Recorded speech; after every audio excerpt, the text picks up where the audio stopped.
Good morning everybody and welcome on board this morning to Wild Earth and Wendy, our ever faithful vehicle. My name's Tara and joining me on camera this morning is Brian, with obviously the thumb at some stage throughout the drive, so he's being ready to try and catch him. And back in front of control we have Andrew.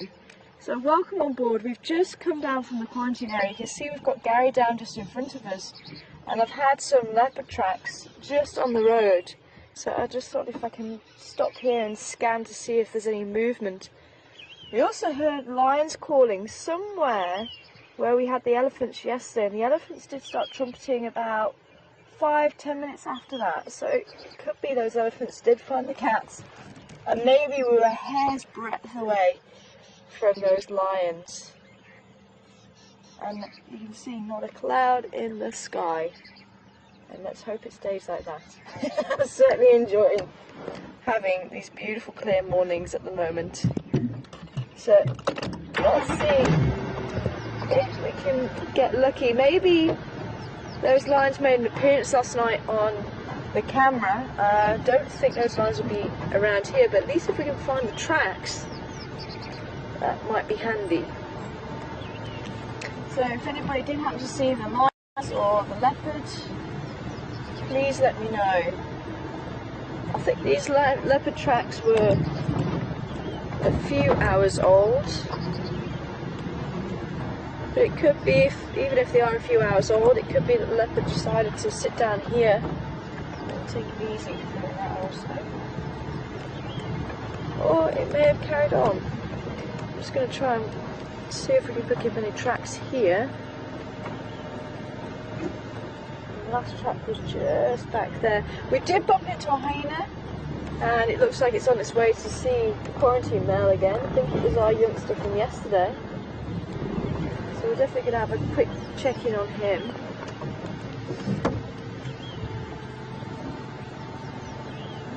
Doesn't tend to register too well there.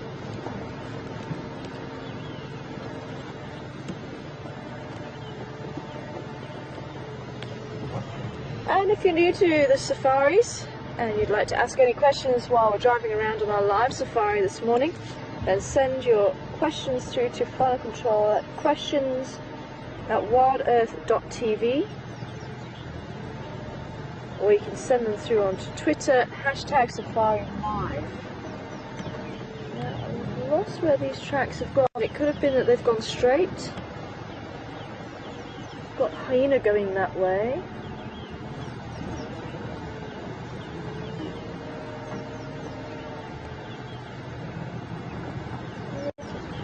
Like just hyena. So I think the down wall is our best bet. Just check on this sandy patch here. Just make sure he hasn't come this way. Oh, he has. Straight.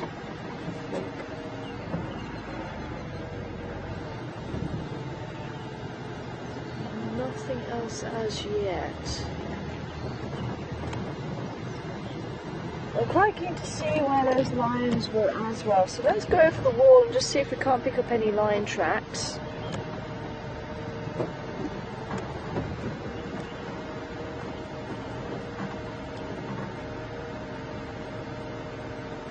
But if we've got a time frame, if you guys even just heard them, if we can get a time frame of when that was, the last call.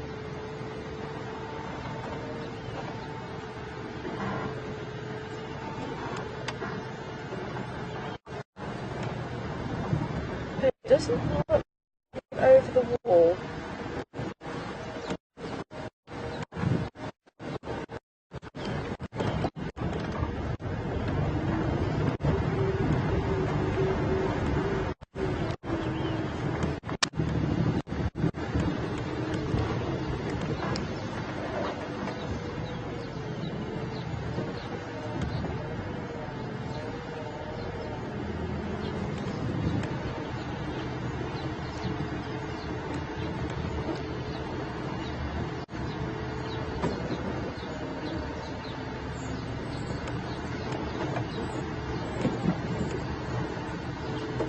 was difficult to say for sure where those calls were coming from, but it sounded like in the drainage line here somewhere. And it sounded like the elephants trumpeting were also around this area.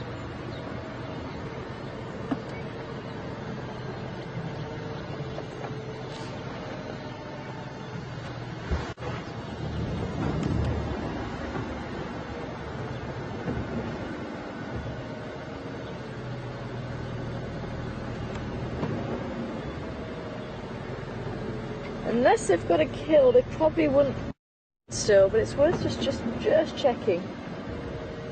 There's some nice sandy areas down here. Oh, we have the Egyptian geese family.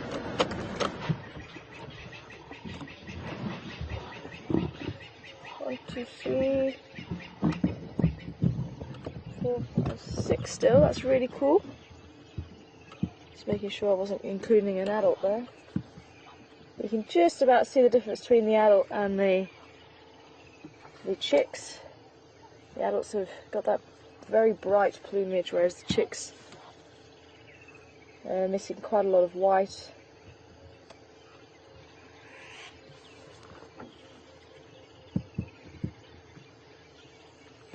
Very quiet this morning.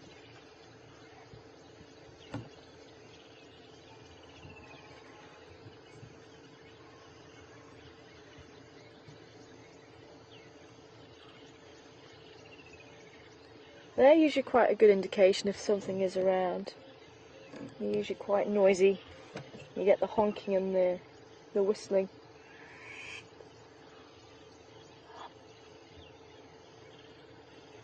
So if they hear anything, I'm sure they'll let us know. Or see anything.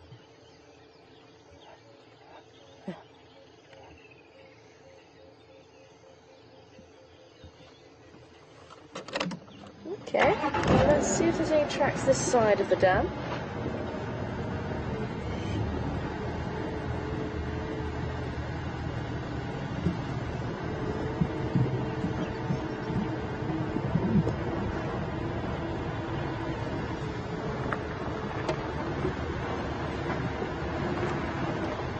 It's also a nice spot for cats to lie, just in this overflow.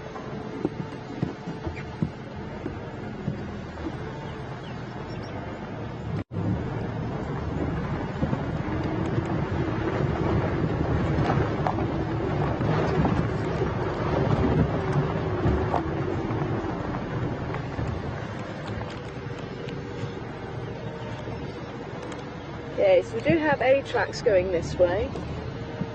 We don't have much in the way of the cat tracks.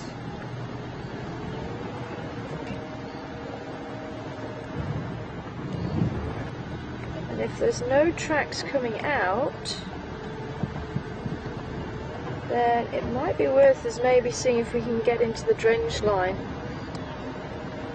It could suggest that they've actually got something down there. See, there was a 2-track heading in there.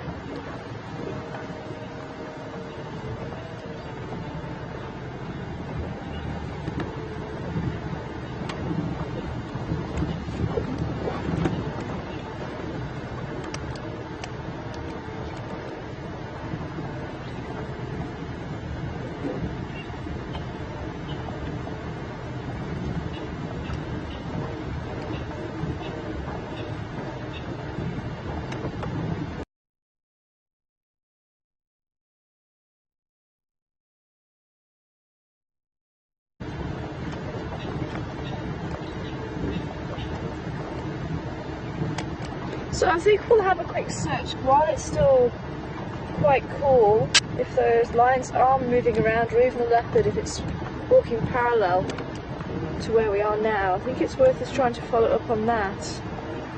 And then we'll head around and see if the quarantine male is still there.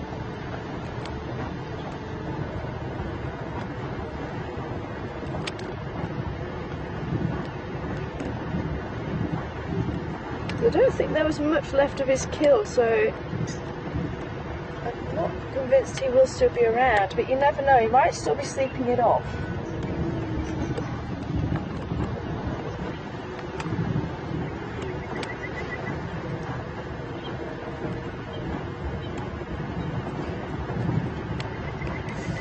And the sun's actually in the perfect position now for tracking. You see all the ridges. And it just helps to show up the tracks just that little bit better.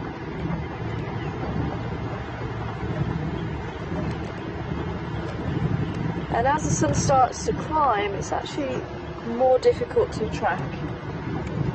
And once the sun's right overhead, it's extremely difficult. It's still possible, but it just makes life a little bit difficult. Get out of my ear. Why is it flies have this tendency to want to fly into your ear?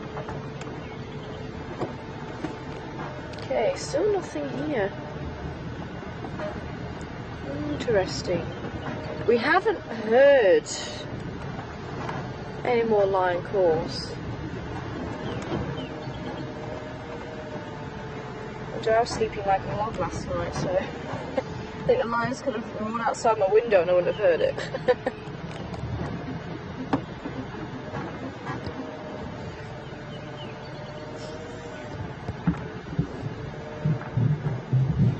Yeah, everything's went this way. They've demolished a lot of the tracks.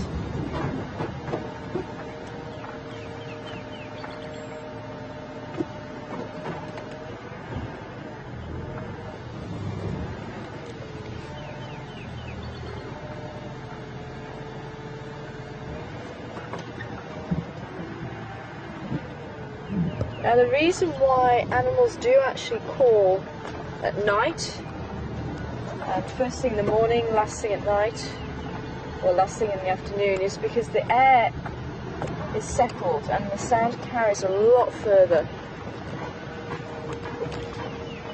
So for advertising territory, it will reach a lot more animals' ears than if they did it during the day. So you don't tend to hear the lions calling unless they're trying to contact each other during the day.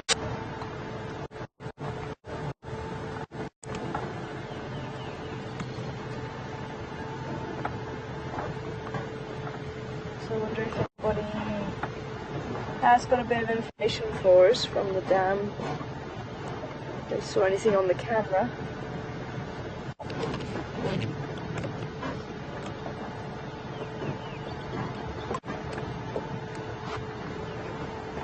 Any activity last night, just after the lions were calling. I think it was about 9 o'clock we heard them. Is it about 9? Yeah, it's about 9:15, something like that.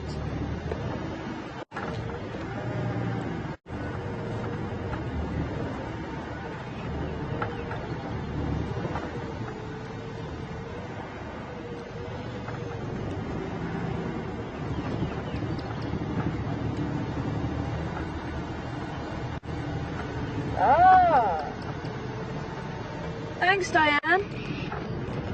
Appreciate that. Diane was saying that there's a lot of angry elephants crawling around the dam. About 3:30. So I wonder, maybe they haven't caught something in here. So I'm not picking up any tracks here at all. But it could well have been that they've moved through the drainage line as well. So I think we'll go through Weaver's Nest and we'll come out the other side, and if we still don't have anything, we'll see if we can maybe just find a way into the drainage line at the top here and just have a look around.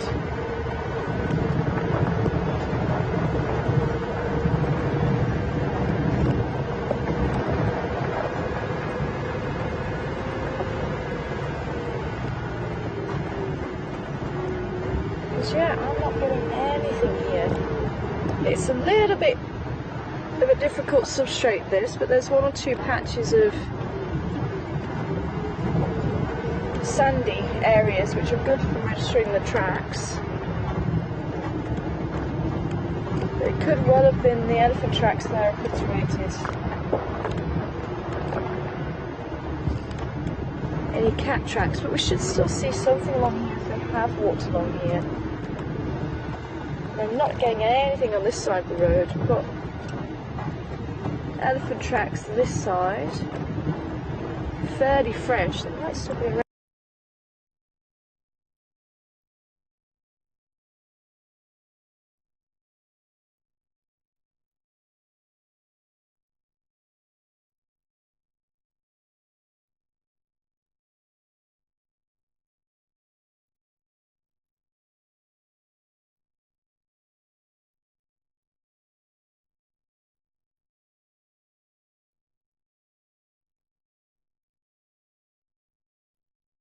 They build a full web when they're younger, but you might just be able to work out that golden tint to the web, which is where they get the name from. This is the banded-legged golden orb. They have the orange bands over the leg.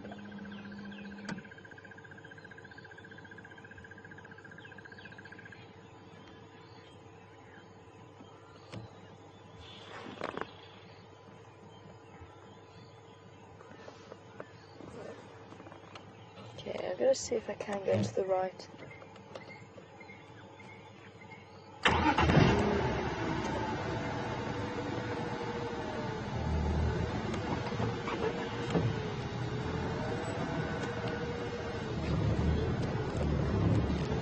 Depends on where she's actually anchored it to.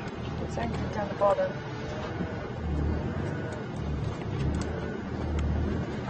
No, she hasn't. She just anchored it from the top.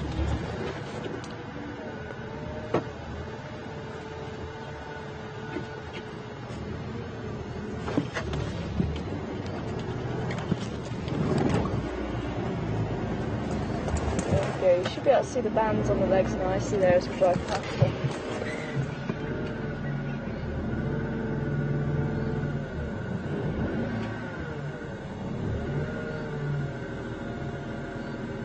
She is actually quite a pretty spider. Yeah, we made it. She obviously built it just after the elephant came through.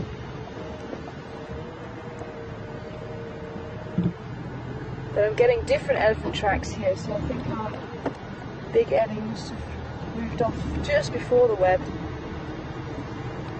Welcome on board, Bob from Iowa. Good to hear from you this morning, Bob. Oh no, here he is again. Oh yeah, he went off and came back on again. And Bob from Iowa would like to know, do they count the elephants at Djuma or Kruger? And they do try and do an animal census. And I forget how often they do it. I think it's once a year. But animal census, they'll do it in different methods. What is normal? Oh, we've got some tracks here. Who's this here? Let's have a look. Cat tracks.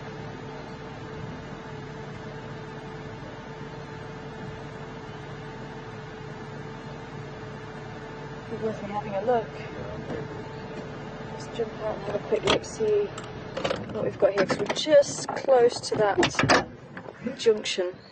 But yeah, what they'll do is they'll take transits through the park, and this is kind of a standard procedure for trying to count animals on a reserve. So you can either take transits, so you'll take certain routes, and you literally will count what animals you see.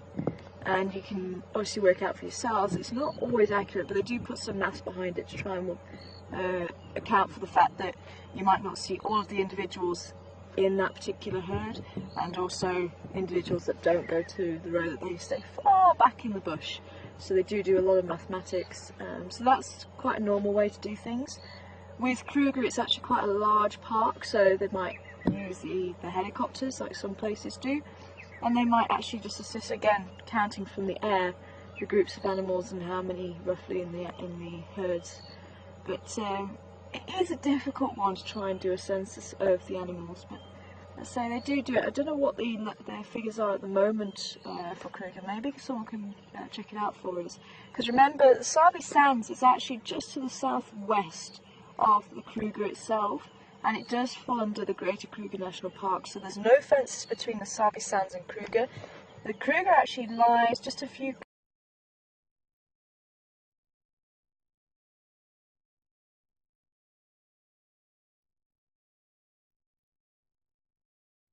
kilometers just to the east here. So if we carried on straight, we would hit Kruger right now in about 10 minutes time, something like that. So we're very close to the Kruger boundary, and that's why, as I say, animals can come and go as freely as they want.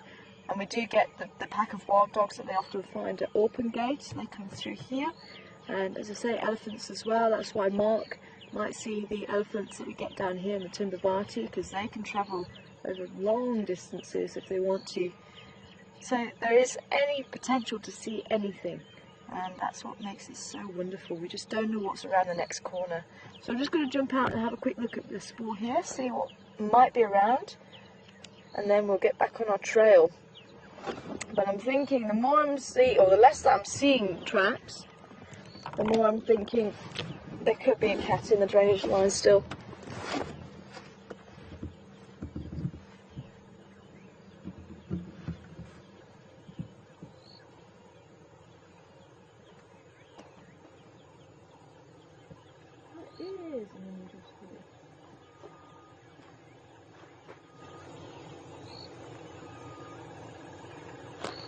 But it's the toe of somebody.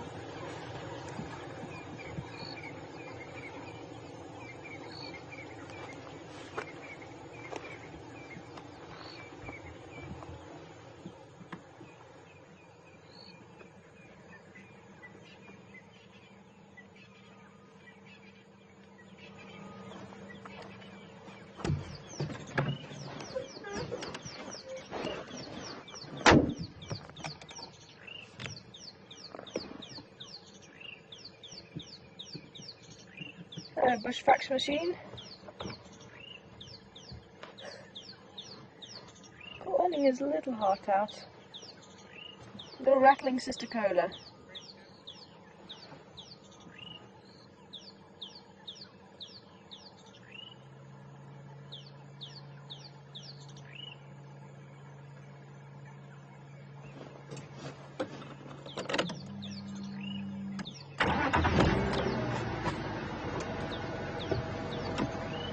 Hi, Linda and Carol, both in California, both sending through the same question. And there was little jennet tracks going in that direction. But yeah, somebody's track, very odd track. I think it might have been the toe of somebody. It was such an odd track. It's a little bit difficult to make out. But both wanting to know how long it takes for a spider to spin a web like that. And I've never actually sat and watched, because they tend to spin them just before dawn by the looks of it. But it's one of those things that's always made before you actually get a chance to see them spin it. But I would guess roughly an hour or so. Because it's not something they have to learn, it's all instinct. So they just go about it. The most difficult bit is obviously anchoring it. Once they've got the anchors, it's fine. And you can see those two strands that she was actually climbing up. So she anchored it from the top of quite a tall bush. It came down. I think she must have anchored it from the central reservation up, and sometimes they actually have it at more of an angle and it's on the other side. And that's when you can't avoid destroying it, and then you have it on the other side. But obviously if you destroy it, it's going to take them maybe an hour or so to rebuild it. And obviously they'll not be able to catch anything.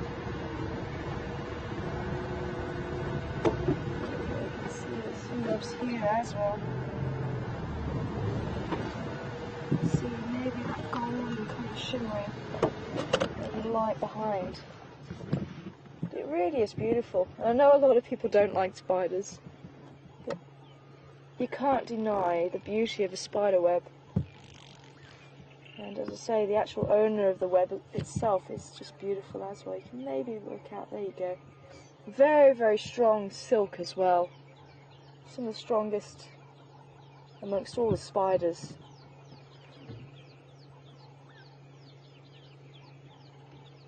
We actually get the black-legged golden orb where I'm doing my research.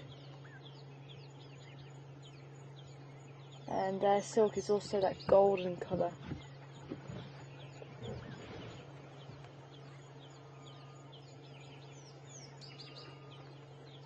And a lot of people wonder how a spider doesn't get stuck to its own web.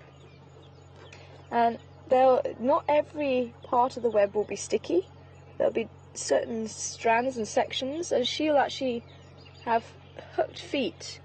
So she can just hook onto the web, and she can hook around the strands that aren't sticky.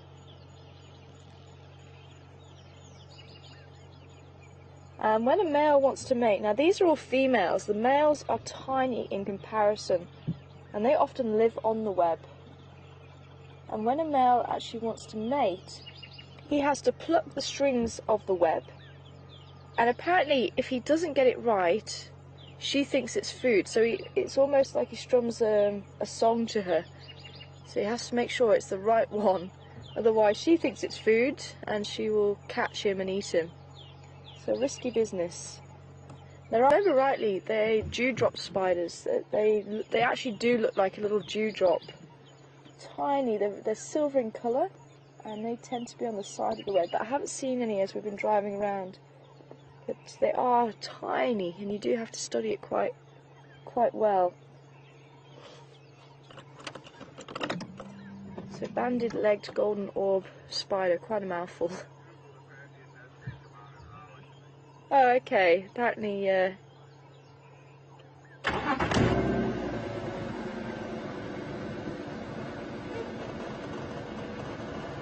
So just getting a little bit of information through from Andrew there. So yeah, roughly about an hour.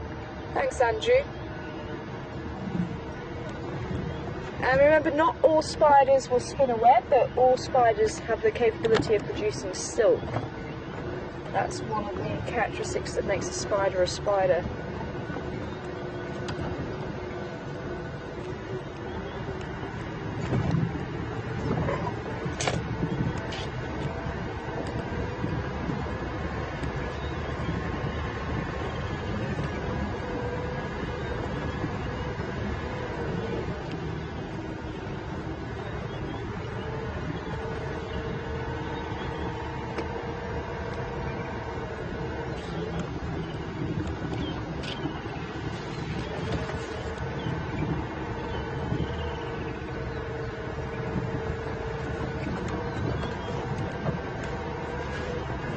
I think we're going to be heading into the drainage line, folks. Jeffrey in Texas, welcome on board.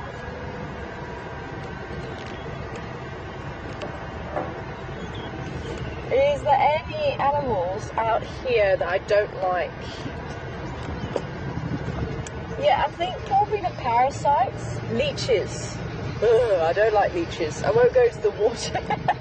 I was in Sumatra once, and actually they were doing surveys on tigers using very primitive camera traps, and I find it highly amusing that 15 years later I'm doing the same thing with the leopards out here in South Africa. But I was lucky enough to go to the Sumatra Tiger Trust and see what they were doing. And we were walking along the game trail where tigers would also walk, and we stopped there. My word, if you stop there long enough, you just see the leeches just come from nowhere, kind of just doing this, moving towards you like the film. I call them vampire hitchhikers in my report, my write-up from my university degree, and they literally are vampire hitchhikers. I mean, obviously they have their place in the world, but I was convinced I was having them stuck to my leg, and I could feel one under my foot, and when I took my boot off, it wasn't there. But there was all these other oaks, and I had jungle formula. It was really good from one of the chemists in the UK, and I think they still do it. And if you do go to places like this or to the jungle, it's very, very good. It stops anything getting to you. And I had this all over my foot and all over my boot, and they gave me some spray as well. And I think they put it on their boots, but they didn't seem to put it on their legs. Maybe because it was very strong. And they had like knee-high boots, army boots, and they'd take them off when we rested. And they'd just be covered in leeches inside. Oh dear, that's one animal I could. I'd be quite happy if I never get to see. But obviously they do have their place, and as I say, medically they have been used to reduce ear swellings, I seem to remember, and they've put the leeches on your ear, or drink the blood to try and reduce what's called cauliflower ear. I think the boxers and some rugby players get it. But, yeah, that'll be one of them. Ticks. I'm not a great lover of ticks, but it's part of the bush.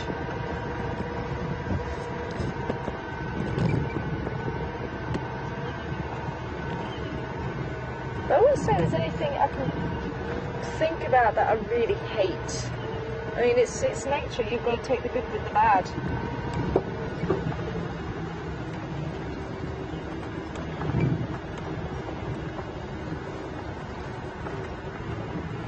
Do get leeches in the dams and pens. That's another reason why I wouldn't go and join the buffalo and the hippo and the pens and the dams.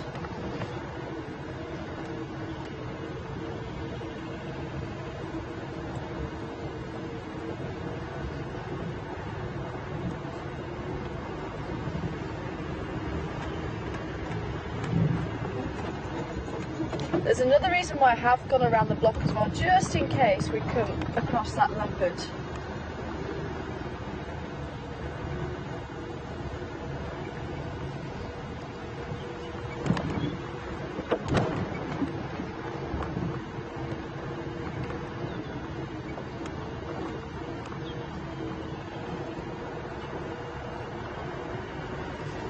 Hi, Gwendolyn. From South California. Good morning to you, Gwendolyn. And Gwendolyn's saying cat litter can have multiple fathers. Does this happen with the larger cats? And it can be possible. Just see, we've just got lines on the brain. Elephant tracks coming through. But Gwendolyn, it can be possible. There's nothing to say, and this is why we can never be 100% sure who the father is of the cubs. Because with a leopard and a lion, it can take several days by that mating process. They can mate every 15-20 minutes. And they'll go for, oh, bushbuck. If he's going to settle. Just around the bush there. There we go. Male bushbuck. Now bushbuck, that's what the quarantine male managed to catch. We're not sure if it was a male or female. Possibly a female by the look of the small bit of rump that I saw, but difficult to tell. As they get older, the males do get darker. He's probably a year and a half, maybe 2 years old. But yeah, as I say, it can go on for anywhere between 3 and 5 days sometimes, but three's the norm. And within that period, there may be another rival male. Especially with the leopard, there could be a rival male that fights for the right to mate. And with the cats, the larger cats especially, they have barbs on the penis, and it's quite painful for the females, and that's why quite often they'll turn around and swipe at the male. But it's the barbs on the penis that actually help to stimulate the eggs, so the females won't release the eggs until they've mated a few times, and it's that stimulation to release the eggs, and then they'll be fertilized. But what is interesting, so we don't know if they can have multiple fathers within the litter, but there is a possibility they can have multiple partners. So maybe there is a possibility that it can be fertilized by a couple of different males. But what they have found in cheetah is this is true. They have found that the cubs can be from different fathers, and they think possibly it's to do with the fact that the cheetahs are so closely related. They are almost trying to expand the gene pool by having multiple partners, so that the genetics does increase slightly, the gene pool, because they went through a natural bottleneck about 10,000 years ago.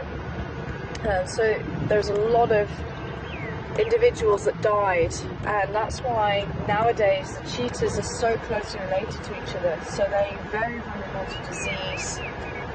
And if one gets it in there, oh, there's a chegra, you can land. No, but it's him that's calling. Black crown chegra.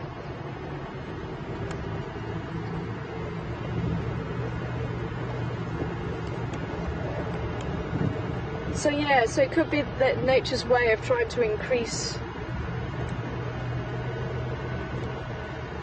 So it could be nature's way of increasing the gene pool for the cheetahs.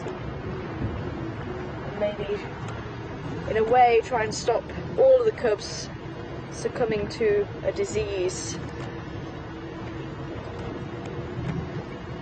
Ah, we got a buffalo. Hello, Mr. Buffalo. Oh, we got a few buffalo. How many buffalo can you fit in Cheddar Pan? We'll find out.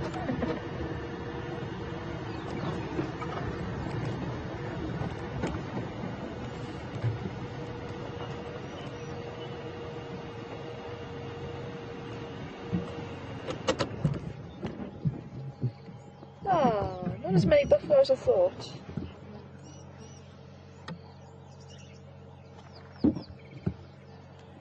Hi Tammy, welcome on board this morning. And Tammy is saying that hummingbirds that side use spiderweb to build their nests. Is there any birds this side? And there are. The paradise flycatcher and the chin spot battis, they'll quite often use spiderweb. The helmeted shrikes also use spiderweb, and in particular the golden orb does get used because it is so strong. And there's plenty of golden orbs around. It looks very unimpressed. I can see 4 duggar boys in here. They're buffalo males. And we've got the red-billed oxpeckers ever present. Now they would have most likely have roosted in a tree at night, just because there's plenty of trees around and there's plenty of animals, and all they have to do is fly out and see who's close by and land on them for the day. And they'll quite often just ride on the backs, and they'll go and drink when the animal goes to drink. And it looks like there is a chick sitting on the back there. You can see the bill's not as brightly coloured. Yeah. You got left behind, buddy.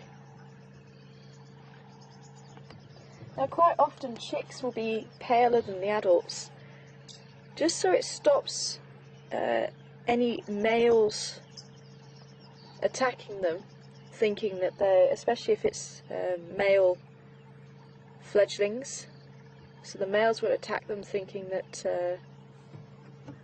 that they're rival males, and they won't attack them or try and mate with them thinking that they're females, that they're sexually mature. So that's why the chicks of birds do tend to be much paler in colour, or they tend to not have the colours at all that are associated with that particular bird. And usually when they come into breeding season, the colours, especially of the male, will become a lot bolder than what they are in winter, and that's just to show how fit they are. So the colours become much brighter. There's a menacing look about him, this one, don't you? Me? No.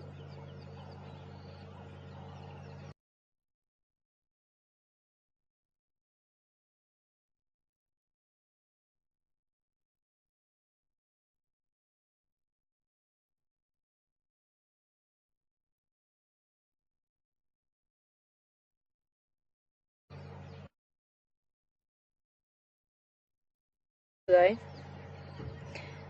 Just an update. Unfortunately, I have heard some sad news that Tandy's cub, who we know as Shadow, unfortunately the cub was found at the hyena den just off of Cheetah Cut Line. It's actually between Cheetah Cut Line and Leadwood Road, and it was seen a couple of days ago apparently, well about 3 days ago now. And unfortunately the cub, they don't know what killed it, whether it was hyenas or something else, and the hyenas just took the cub to the den, but that's where it was found, and it was identified as Tandy's cub.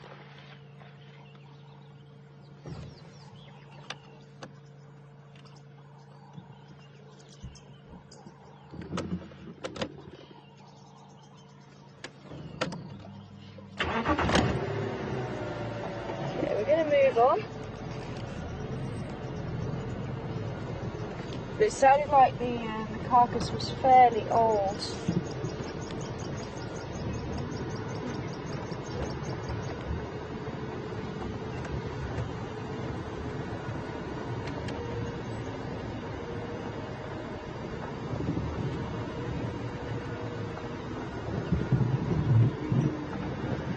Hi, Peggy. Wow, I haven't heard those names in a while.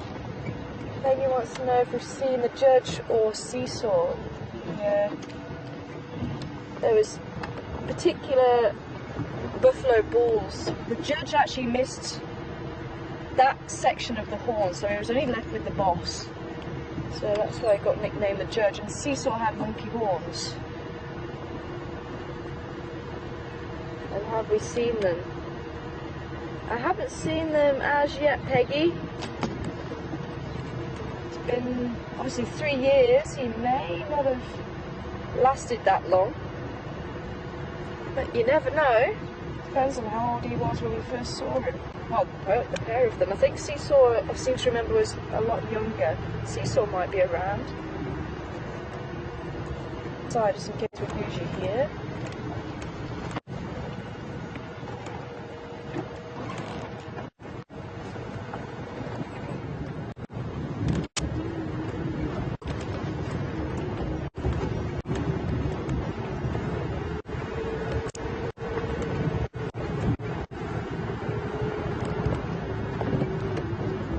So yeah, so we've got to wait for the females to pass through here. I haven't heard of any large buffalo herds coming through.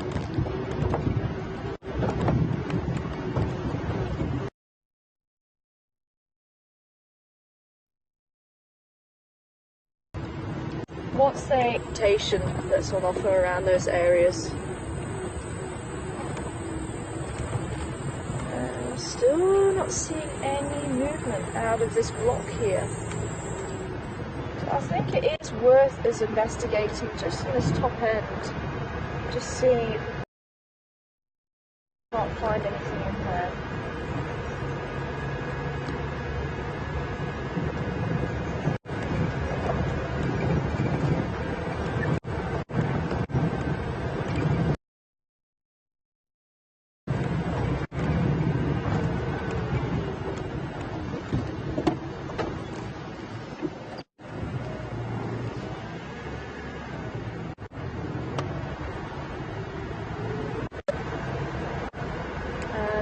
if we're going to pick up any more leopard tracks here.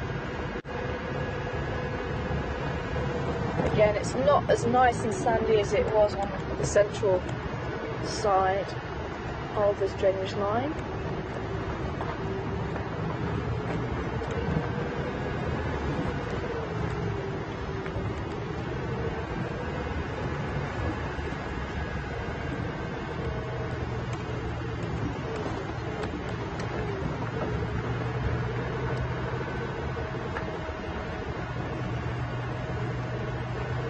Joanne, welcome on board this morning. And Joanne was wanting to know how old the cub was that was found. And I'm actually not sure, maybe one of the viewers can help me out with the age of Tandy's cubs, how old they were at this stage. Because we've just been back for the week, I'm still out the loop on some of the animals who we don't see gorillas, girls this side very often.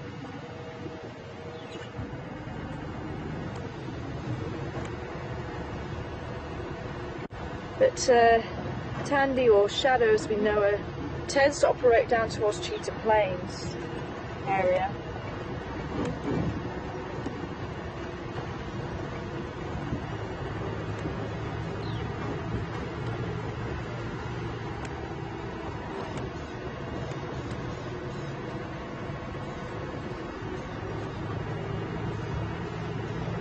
But unfortunately, as I say, it is sad whenever you hear about a baby carnivore dying. But as I say, if all the carnivores do survive, they're just going to eat too many of the herbivores. And remember, they are going to eat baby herbivores as well. So unfortunately, it is part of nature. It does happen.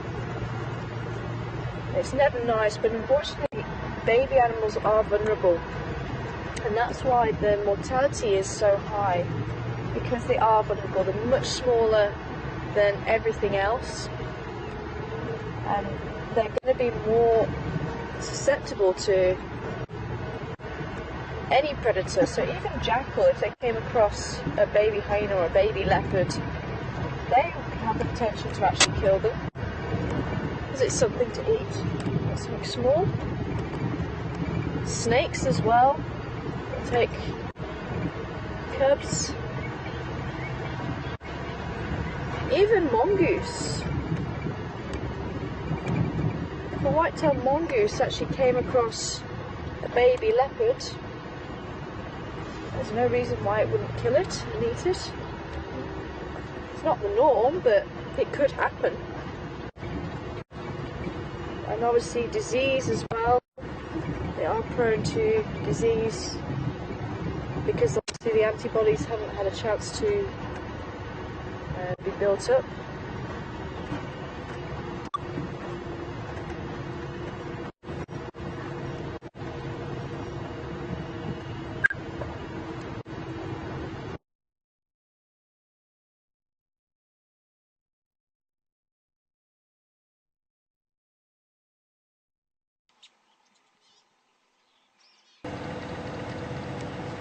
I've got one track.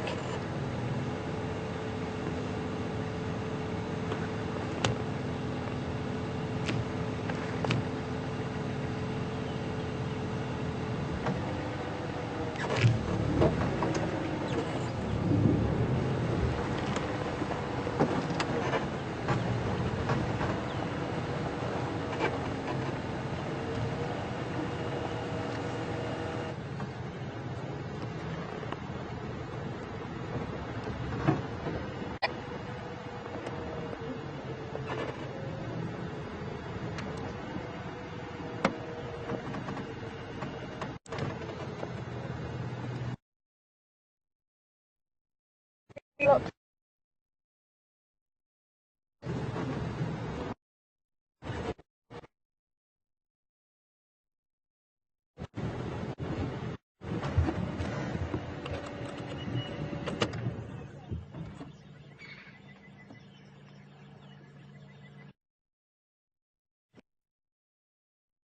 and garlic dam.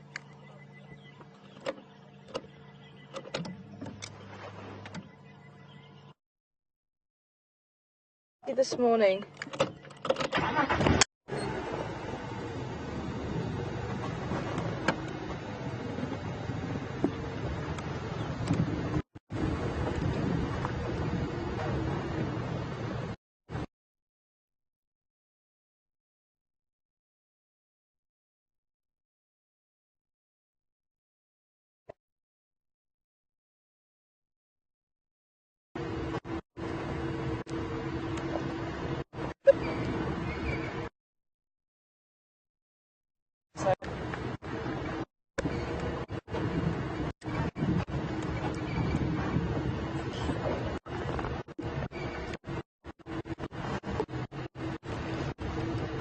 Sorry about that, folks. There was just a bit of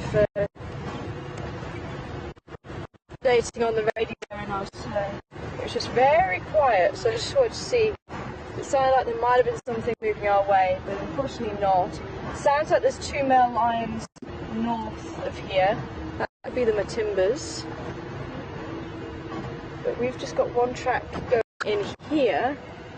There's just a couple of photos that look like from our leopard.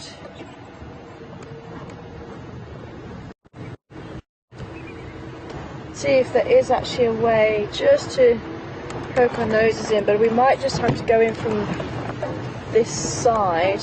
Have you been into the strange line, Mark? Do you know, is there an easier way to get in there? Or is there around that side? Because I think it's worth us checking just this little bit here, because I've been around, I haven't got any big cat tracks coming out. Now it could be the elephants destroyed some of it on the central, that side. But having the calls still here, we had the call about 9:15, and someone, I think it was Diane, said that there was calling about 3:30. They could still have something in here, they could have a kill. Maybe that's why they're here. So I think it's worth us just checking in on that.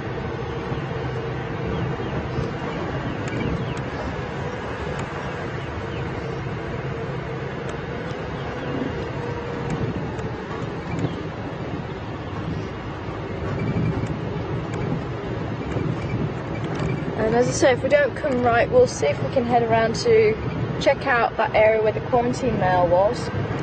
I'm not holding out any hope that he's still there. Well, I suppose I am, because I'm still going to go and have a look, but there is a very good possibility that he has actually left.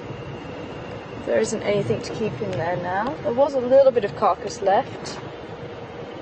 So you're saying from the other side of the wall? Yeah. Okay. Because we used to be able to get in here, but obviously that is going to be a problem. I say there's a couple of places where we used to get in, and it's not going to be possible now. But if there's already a bit of a 2-track, then I'd rather go in on that.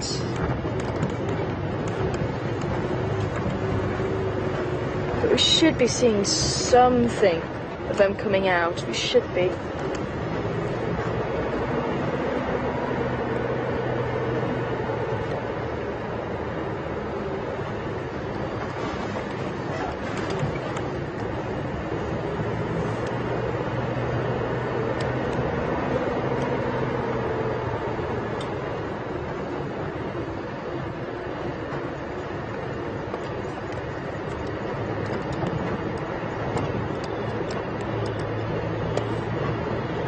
Okay, so some people saying there was a male leopard being called Tandy, so that's why Tandy got changed to Shadow.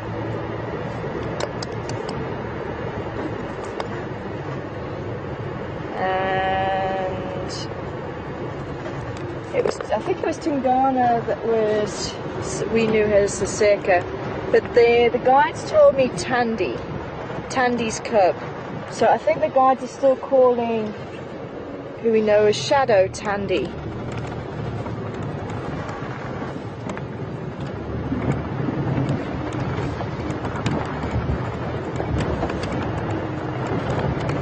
looks like it, so it could be Saseka. Let me just check.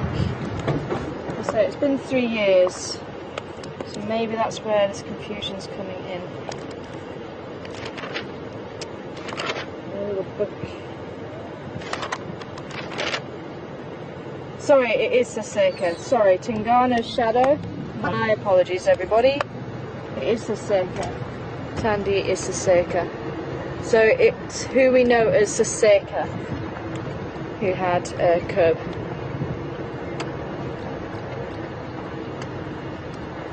I thought I had it straight in my head again for you. So the guides are saying Tandy. The guides.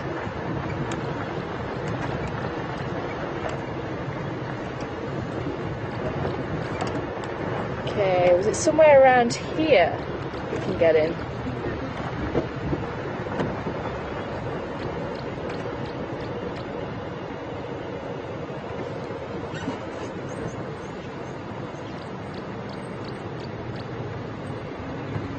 Whereabouts is the area you went to? It's coming up. Oh, it's coming up. Okay, cool.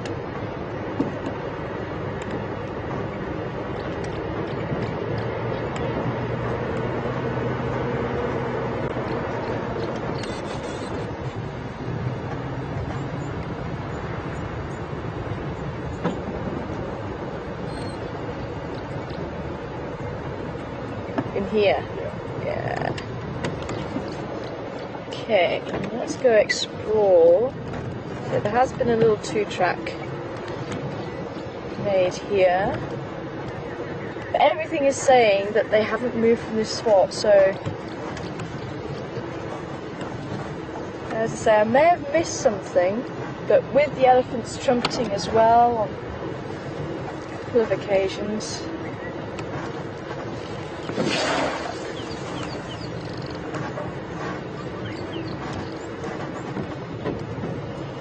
I think it is worth just wanting to look.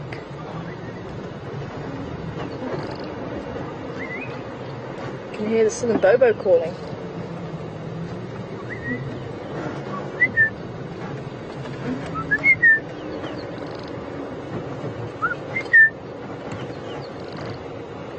So yeah, my apologies everybody. Getting everybody worked up with the wrong leopards. That's why there was a bit of confusion. So Saseka, who we know as Saseka.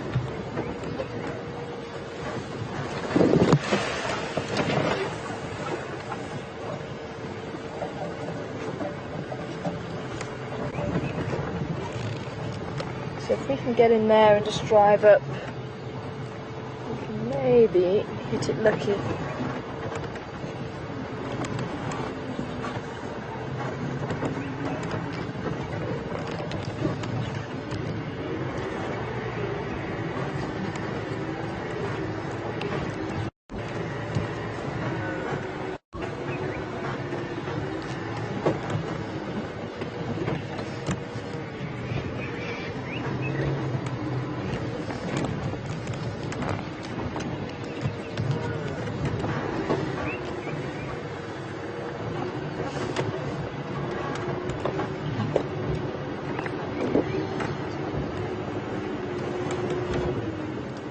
There's another 2-track leading out there.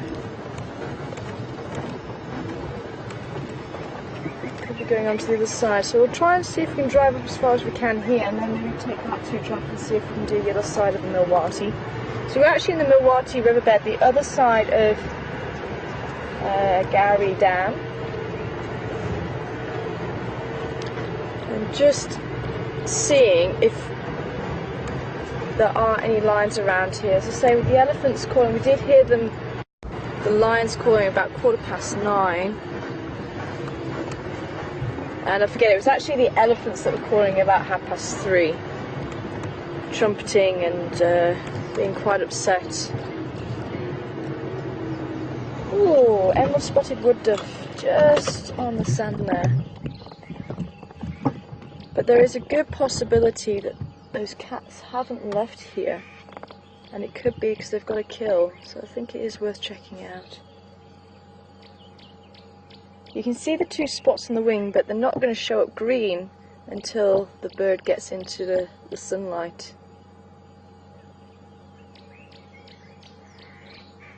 And they're metallic, and it's just stunning. And I think emerald spotted is probably the best description. It used to be called the green spotted, but emeralds, it really is like an emerald green. It's stunning.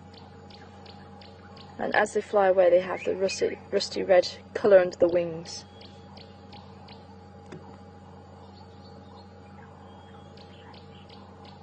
Quite a small dove, for about 2/3 the size of a Cape turtle dove.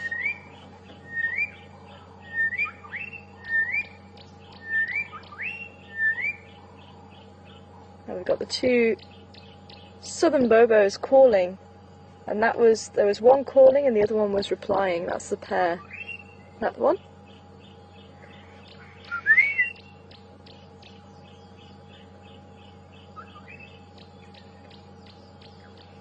They do have numerous calls, the southern bobo. I'll show you quickly what it looks like. So the emerald spotted wood dove is the one you can get mixed up for the Birchall's cuckoo with the call.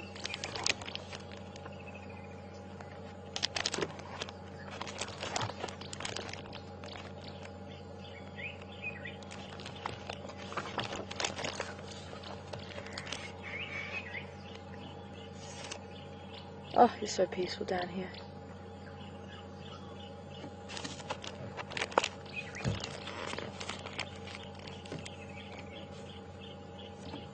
And it's this guy here, so this is the southern bobo. Got quite a vertical stance.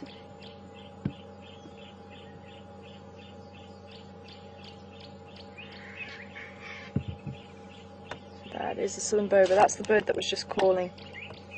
And we had the male and female calling back to each other. Okay.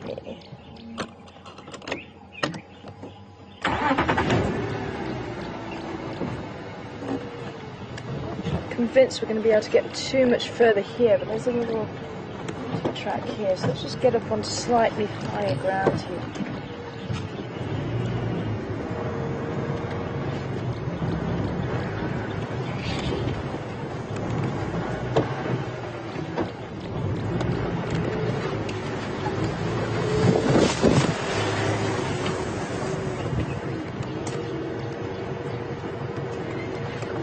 It was a little bit further up we had the elephants trumpeting, and it sounds like it was the same place last night as well.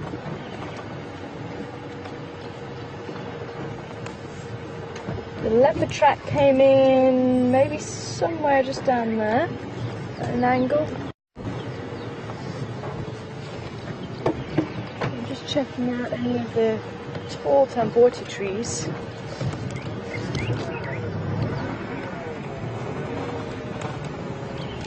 Just in case I come across that leopard as well.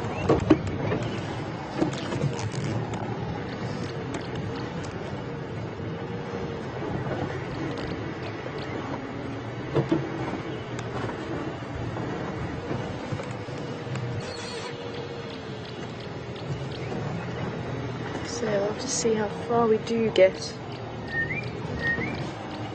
the bobo again.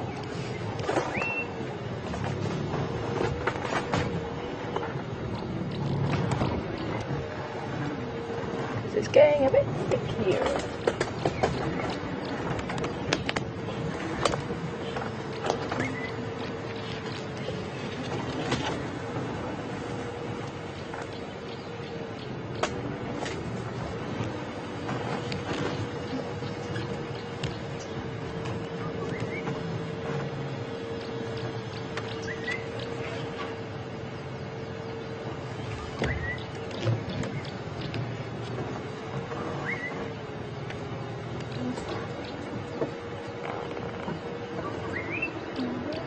Get through there.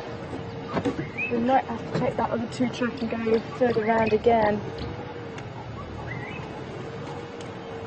So I think it's about there.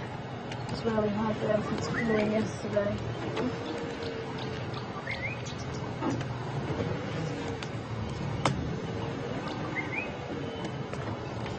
Can't smell anything.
So yeah, I'll try up and over again.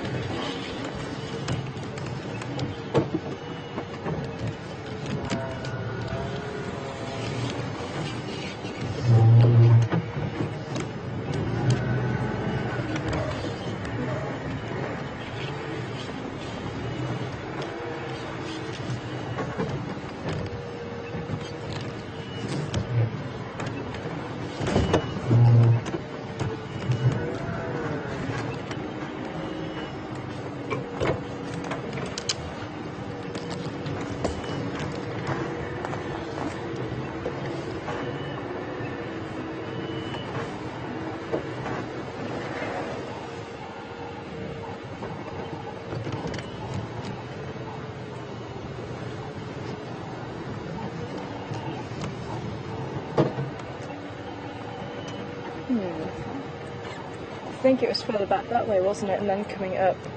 I thought we could maybe get in here.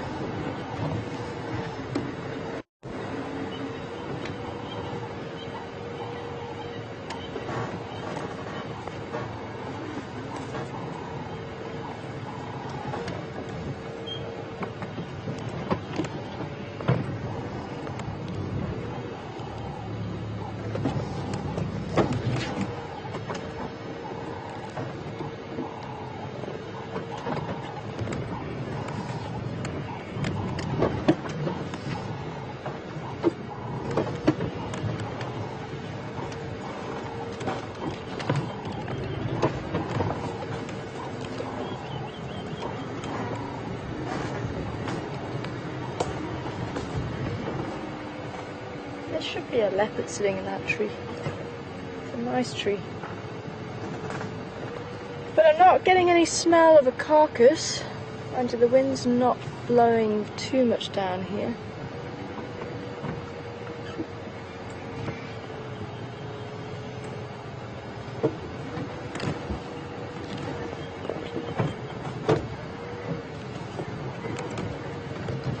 Should be okay to drive over that. I was hoping we could get a little bit further up the drainage line towards the wall, which is where I thought the lines might have been.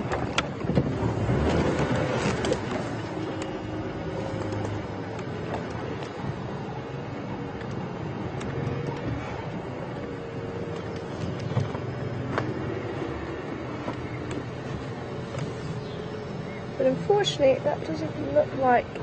Okay, so we're going to try and make a way out this side.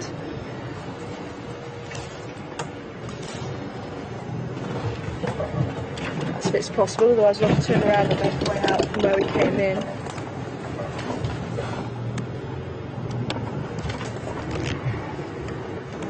Thought we might be able to sneak through here, but there's a big tree in the way. Okay, well we'll turn around. Make a way back out. But worth a try. It could have been that they were just lying down here.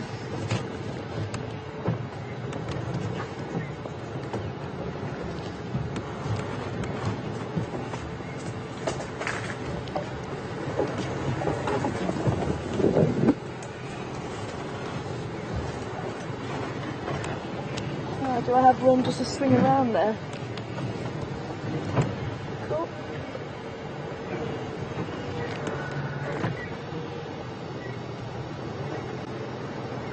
You can see how wide the riverbed is here though. I mean, we're still actually in the riverbed. We haven't got out the riverbed just yet.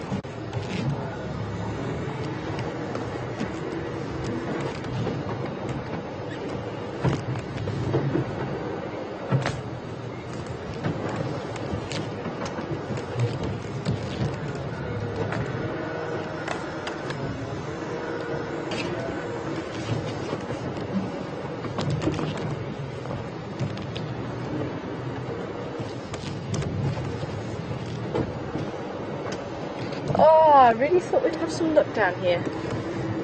Oh well, that's the way it goes, I suppose.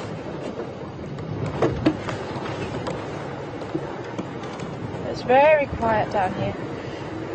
No alarm calls, no birds saying anything.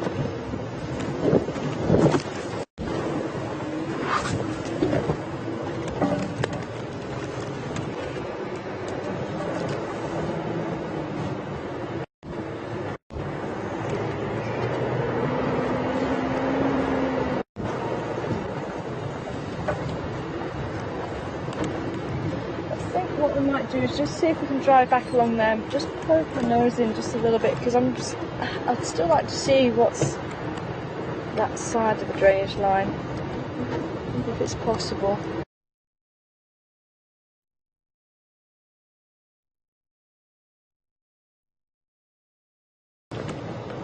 Welcome back everybody.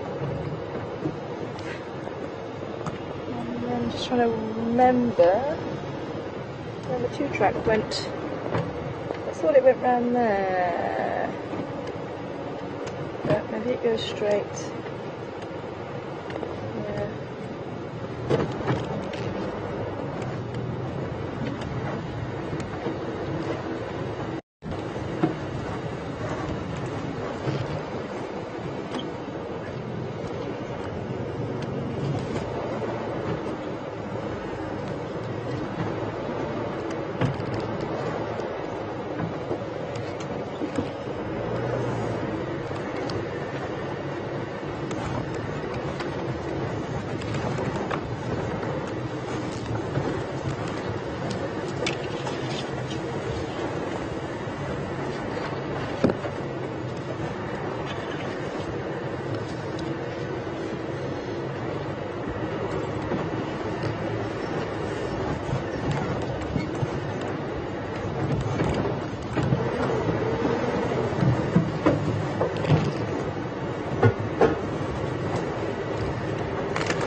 Okay, so I'm just trying to work out, so if we went in there, I think we got as far as probably about there. That is where we did have those elephants. So I'm just going to see if there's another opening that we can just poke a nose in over the top of the drainage line here.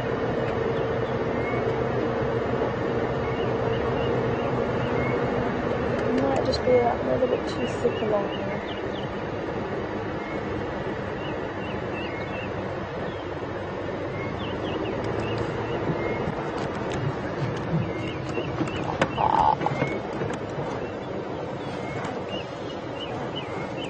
Hi, Mel.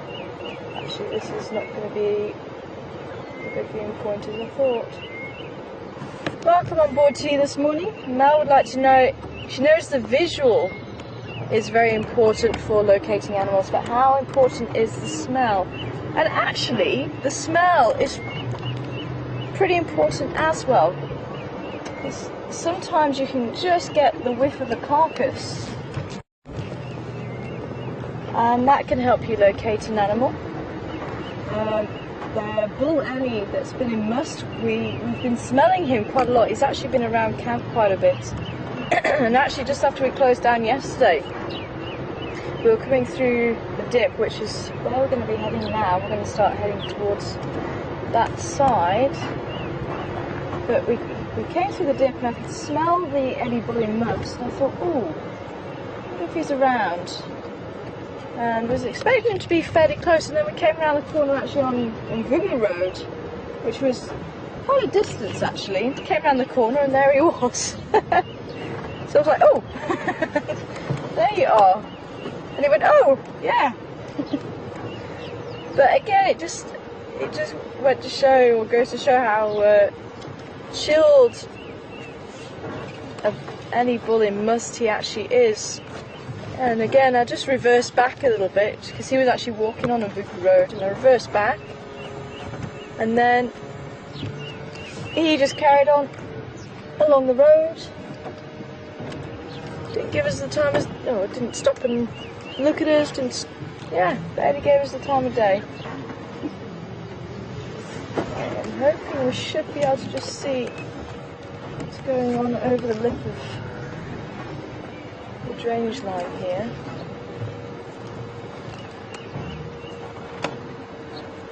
And yeah, you can smell waterbuck, and you can smell the popcorn smell of territorial marking by the leopards. The curry, the mambas actually smell of curry, and spitting cobras also the smell of curry, but it doesn't last as long as the mambas do. So smell is actually quite important in the bush as well. Even though we've not really got a great sense of smell, it can still help. I'm not seeing anything in there either.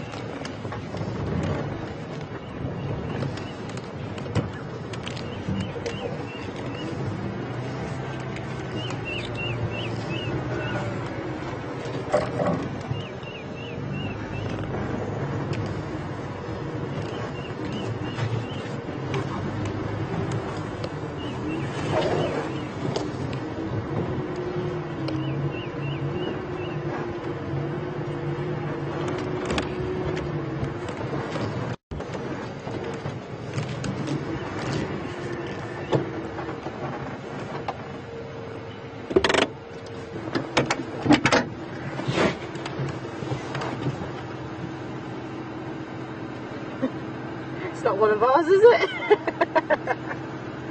I don't think so. I think it's the cap of the... Just happened to see in the road. I thought it might have been a nut. It's not. I think it's just the cap of a nut.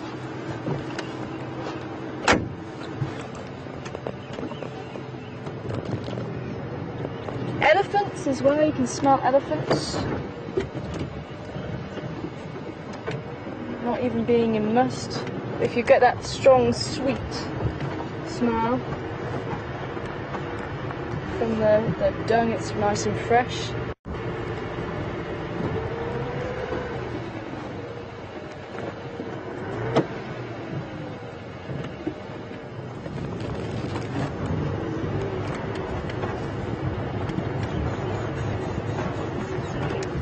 Hyena pasting, that's another one I tend to smell. That one I seem to be able to pick up extremely well, and apparently women aren't supposed to be able to smell it as well as guys. But that one I can pick up from a brown hyena, a good 5 or 6 meters away. I really wish I couldn't. It's not the world's greatest smell.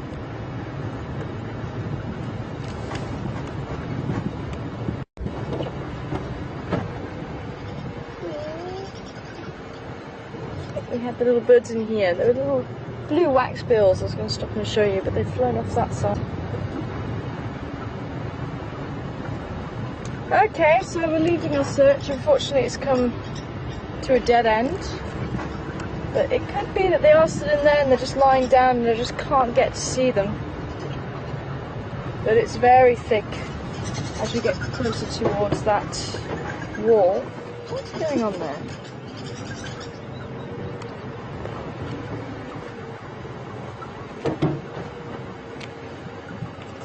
Birds in the tree here.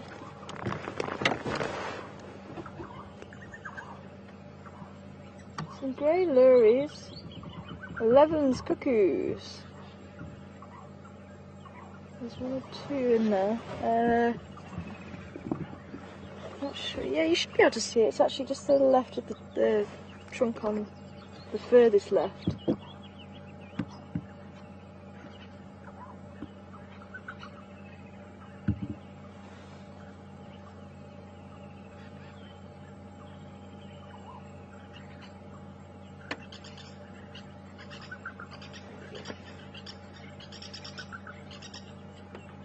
I've got a lot to say. That's the Lebanon's or striped cuckoo.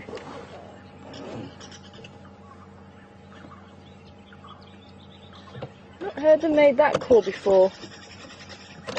So I'll try and pull back and just see if they're calling about something. They've moved from tree to tree, so I don't think it's a snake. Could be there's a bit of a dispute going on. There's quite a number of birds involved. They are a little bit too far back.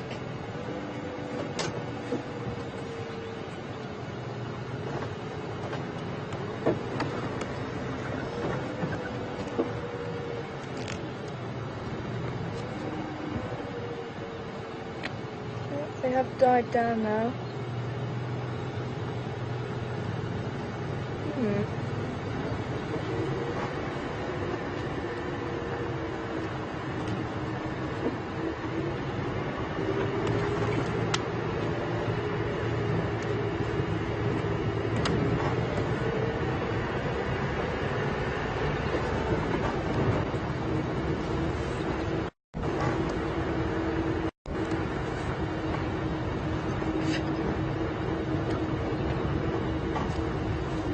And of course, the olfactory is what it's called, way of communicating through smell, is very important to animals, territorial markings.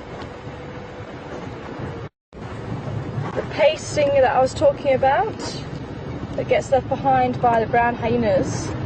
The spotted hyenas do also paste, but it doesn't smell like the brown hyenas do. I've even seen spotted hyenas paste. I haven't been able to smell anything.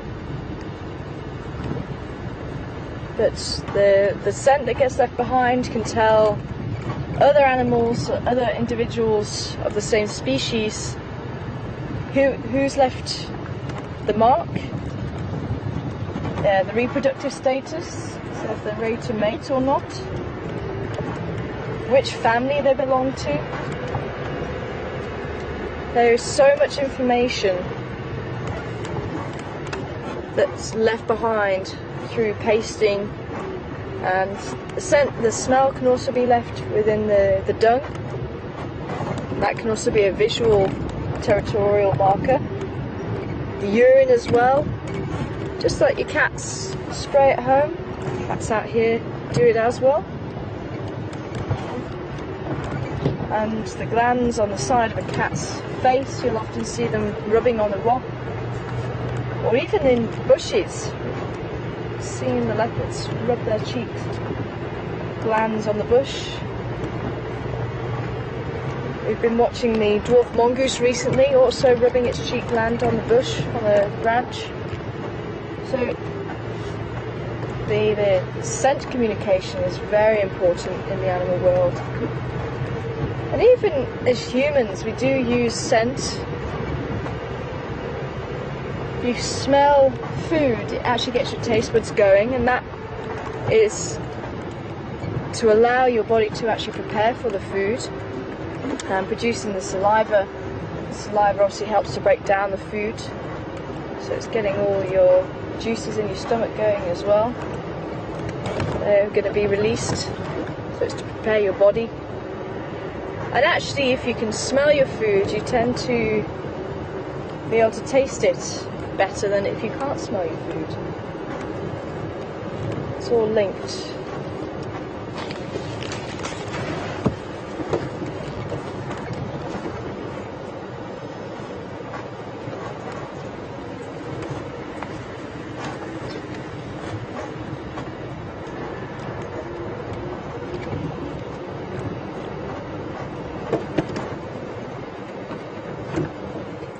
I saw quite a nice bird.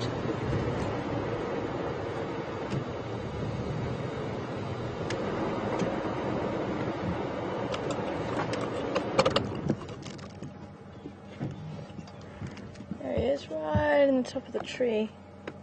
Oh, he's bobbing around too much, I think. Can you get him? No, I think you need to go higher, but I think he's just gonna... Oh, you're on him? Ah, okay, cool. Oh yeah, there he is, well done. But we're lower down. Crested barbet. There you go, you might see him nicely there with the bright yellow face and the red all splashed all over the body. Quite a pretty bird, quite a large bird as well. And once you know it, it's very difficult to mix it up with anything else.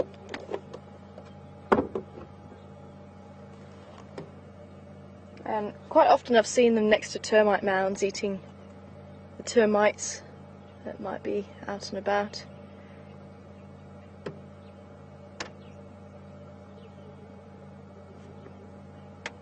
And that's the Birchall's cuckoo calling in the background, signalling the rain is on its way at some stage. Could be in the next few minutes, it could be in the next few hours, it could be in the next couple of days.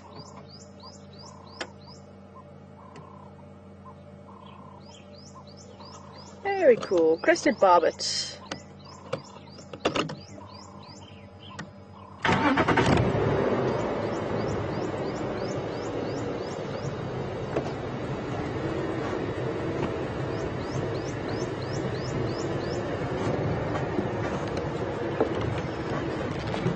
Hi, Sally in Wisconsin.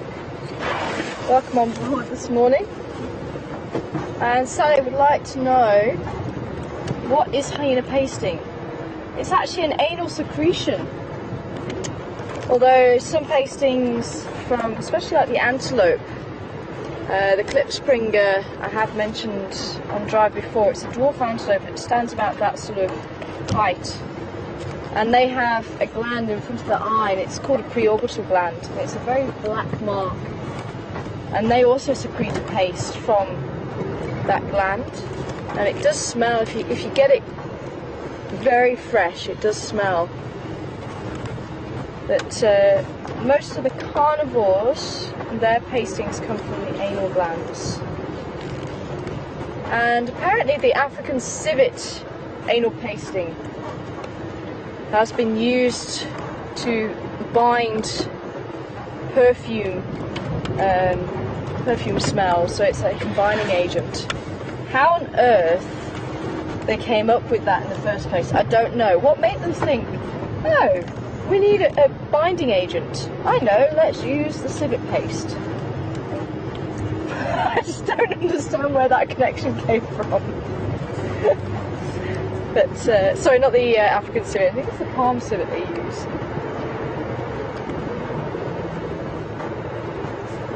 But, yeah, civet anal pasting. Let's just use it in perfume as a binding agent.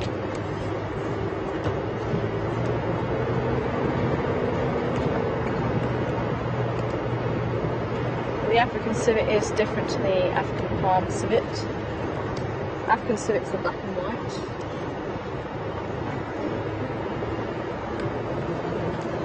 There, keep going.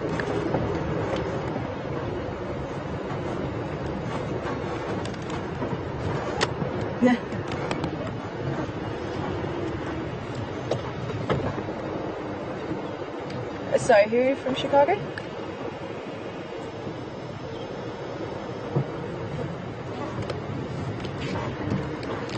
Can you send the name through? I kept missing it.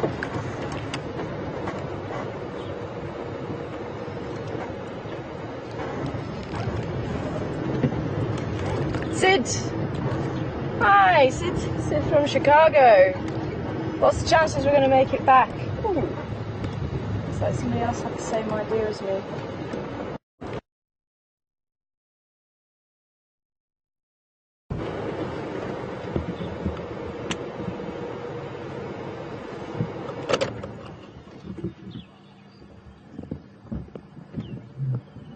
Ah, he is still there. Affirmative if there's space.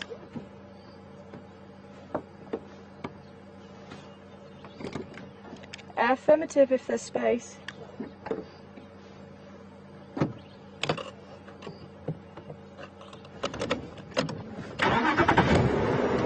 Okay, so the vehicle who's the same idea as me said that he just arrived, I think, a few minutes ago, and he did see the quarantine mail.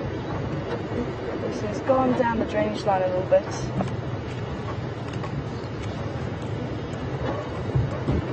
So what are the chances of us making it back alive to base camp? I don't know, 50-50?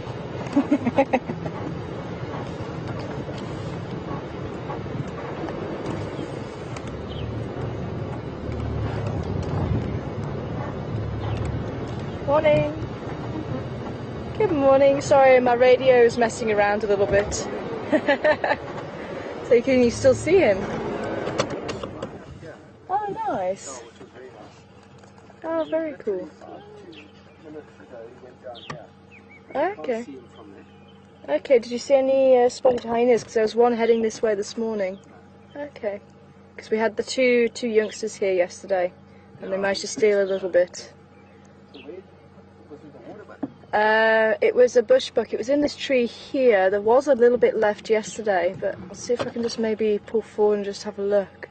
Because it wasn't easy to see. But he dropped a couple of legs. Yeah, he was in that tamborti. Yeah.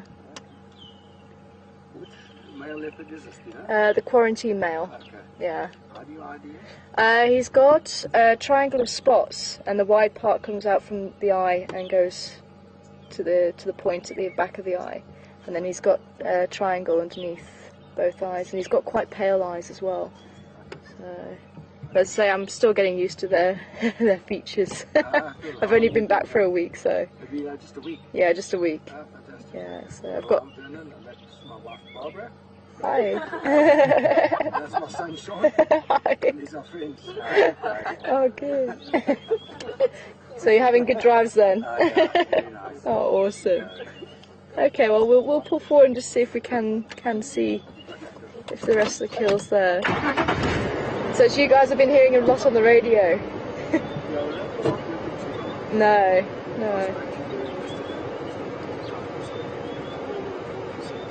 Yeah. Okay. Oh, that'd be great, yeah. I'd say it was very quiet this morning. I was barely hearing anybody. It's like, huh? No, we don't. Just around Djuma, yeah. But yeah, I'll just see if we can see that bit of carcass.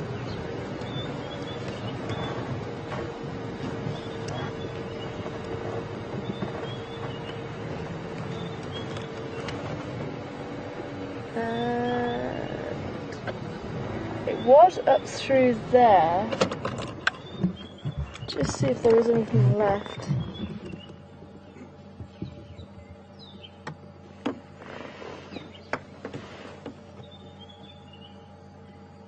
Yeah, I don't think there is anything there. I think it's all gone. Nah. Yeah, I think it's all gone. So it was up in that branch there. I'm not seeing anything.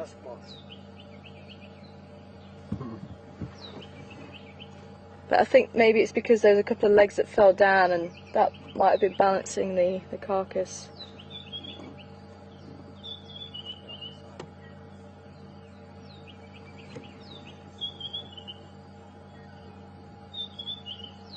But no one around here. So apparently the vehicle did see him around here. Apparently it was just out in the open here.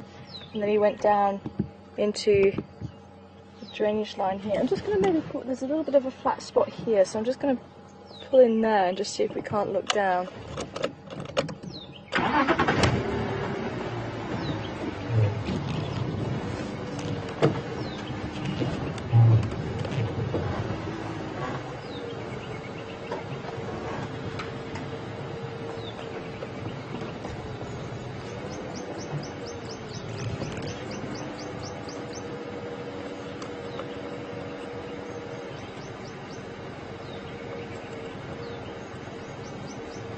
Not seeing any movements.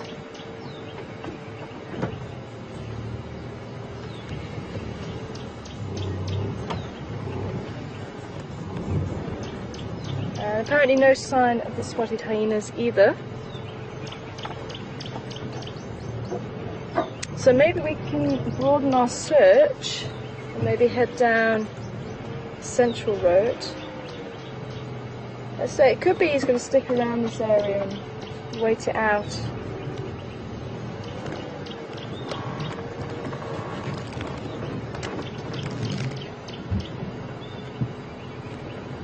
Oh, thank you. So I couldn't see anything left. I think he did lose a couple of legs yesterday and that might have tipped the rest out, so, or he might have finished it.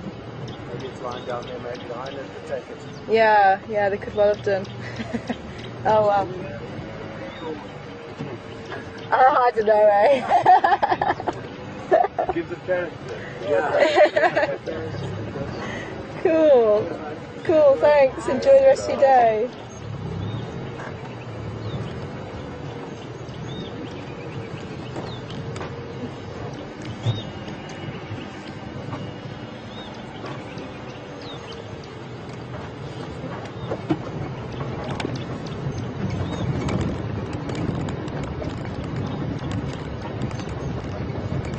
Okay, well, I think we'll drive along Central, see if we get lucky with any more tracks.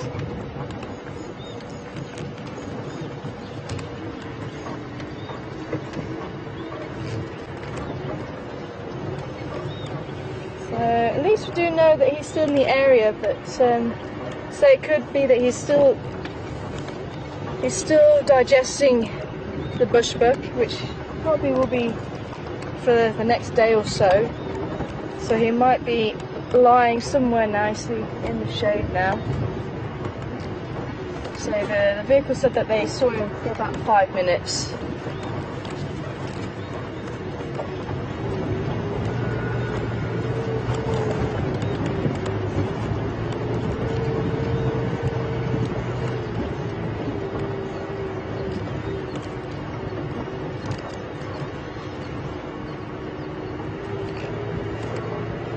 So he might stick around the area or he might move, but if his belly is still nice and extended, chances are he is going to stay in the area. And he's got the water there as well on tap. But we'll make another swing by there this afternoon and just see what the story is. But as I say, I'm pretty sure the rest of the carcass has gone. So it could have either been him eating it, or because there wasn't any legs to keep it from falling out, it might have just slipped out the tree.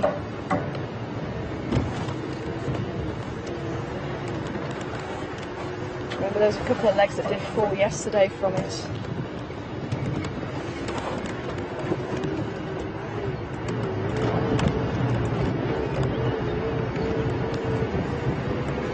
Cool, so we'll go towards Central and go for a look down, I think. See if there's anything happening around there.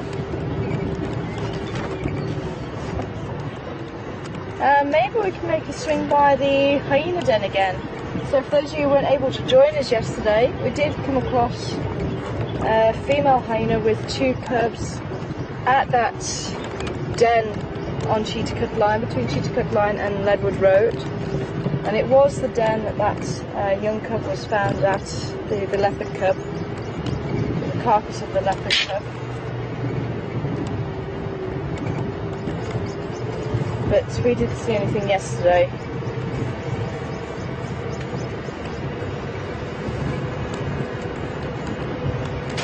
There are two little hyena cubs there. It isn't Entenbella, it's not her mum. The hyena apparently was seen, what was the name of the cub that you saw her with?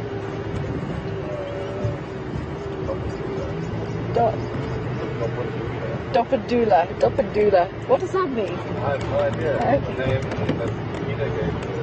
Okay, Doppendula. So there was a female when you guys did see Doppendula, and she was heavily pregnant, and it was towards the end of November. And everyone's saying that it's the same mum who we saw yesterday, so she gave birth and she's got two cubs. It's possible that it's one female and one male, because the one definitely seemed more boisterous than the other one, and quite a lot more pushy than the other one, which is very characteristic of a female hyena. The males tend to be submissive.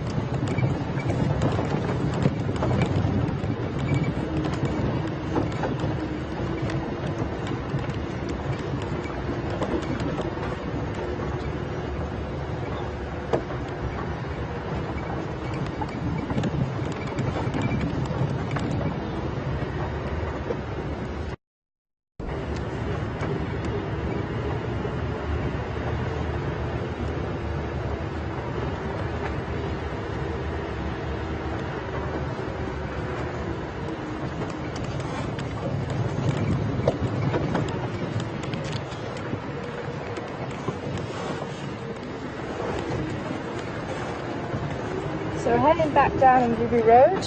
We're going to connect with Central again. And just as we get out of the dip here, I have your first whodunit for the day.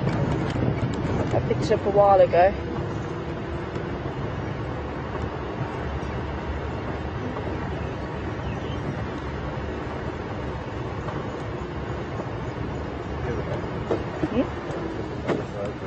Ah! Brian just spotted an elephant other side of the dam, you say? Awesome.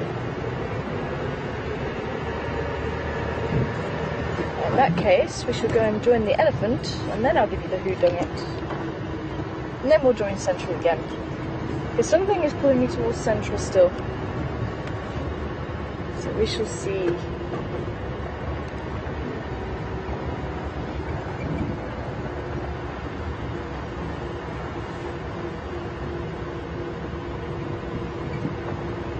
I'm still not seeing this elephant.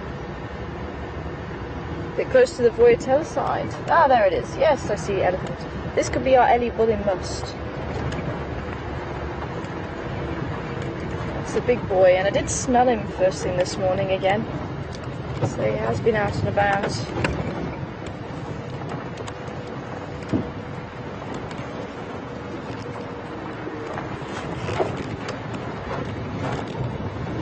Yeah, whoever's zoomy today, keep your ears open for any alarm calls.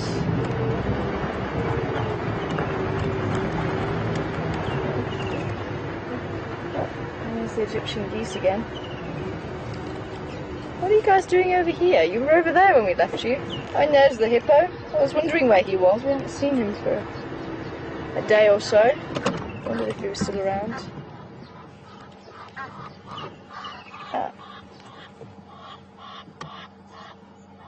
No, that's a different Ellie bull completely. He's got one tusk.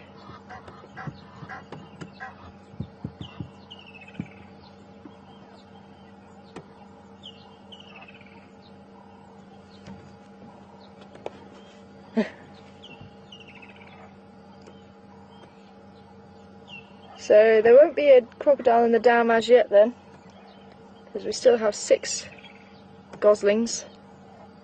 Good to see. And you can see the parents were keeping a very close eye on their goslings. But I tell you something, that bull is walking with attitude. He really is walking with attitude. Look at that.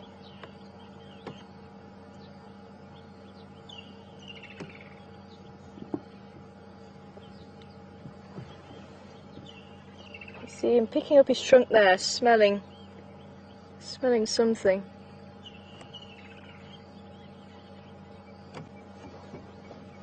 One glove, Gary Dan.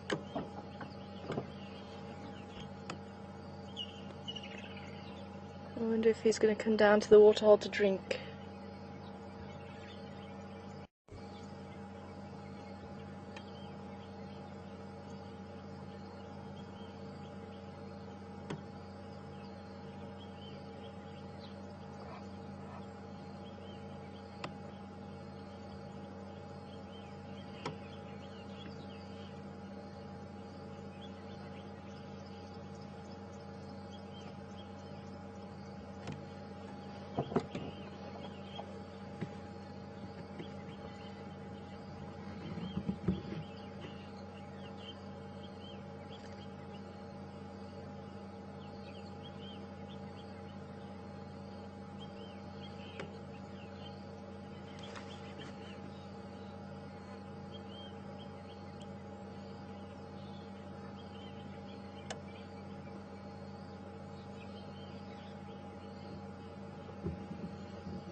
It looks like he might come down to drink. I think we're actually in quite a good position to see him drink if he is. But yeah, you can see he's missing his right tusk. Andrew, come in. Any idea on those? Oh, it was the Matilda. Okay, thanks, Andrew.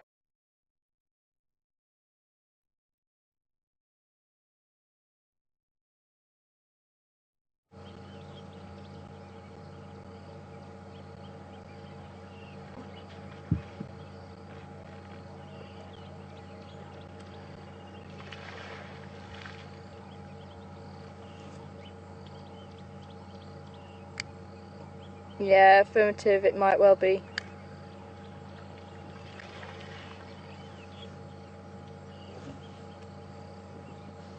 So, just to let you know, it is the Matimbas that have been found up in Buffelshoek. They have found each other again, the two Matimbas.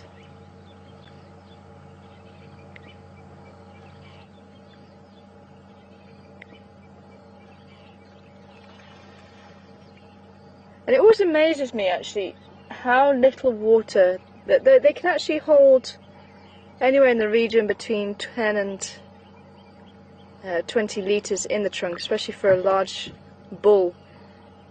But they must only squirt about a third of what they take into the trunk. You can see he's actually wasting quite a bit. That one, obviously, he squirted a lot more in. Now, it could well be that there's a lot of dust and dirt in that water, so he's actually spitting that out. And you can see he's actually just siphoning off the top layer of the water, because they're very particular about what they drink.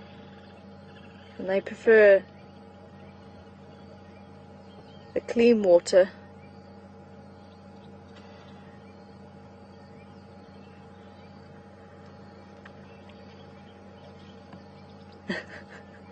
See, even then.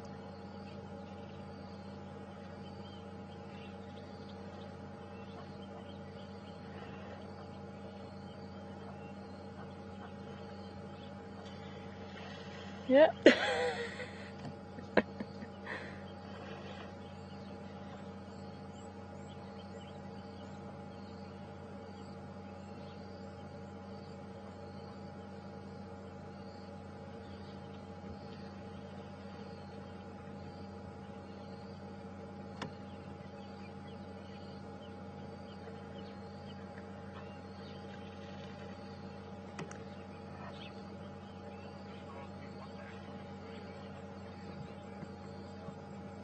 Hi, Calvin in Boston.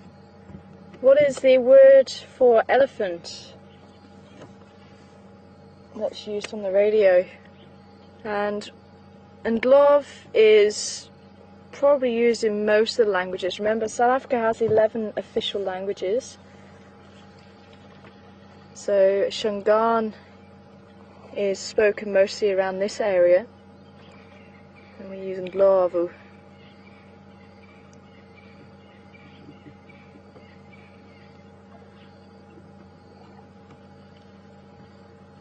And sometimes you will hear families being named after animals in the area.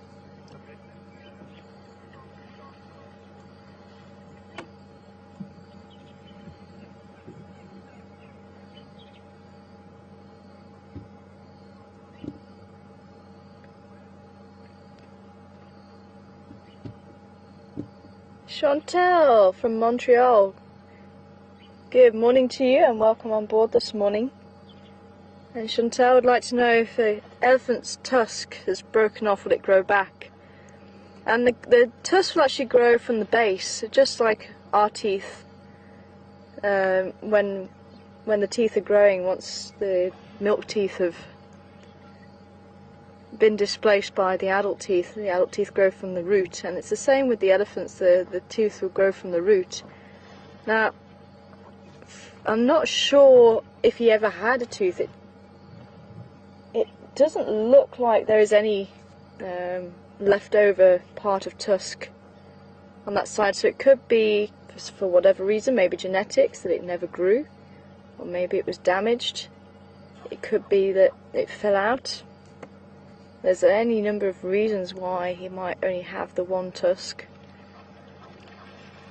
But if there is no longer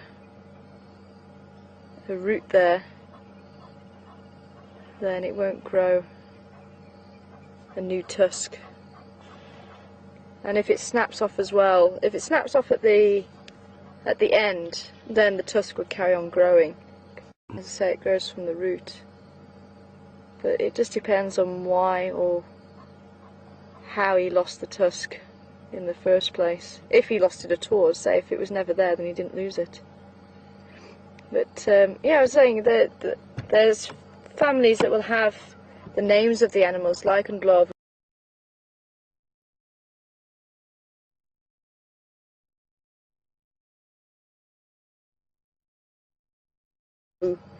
or Mbidi.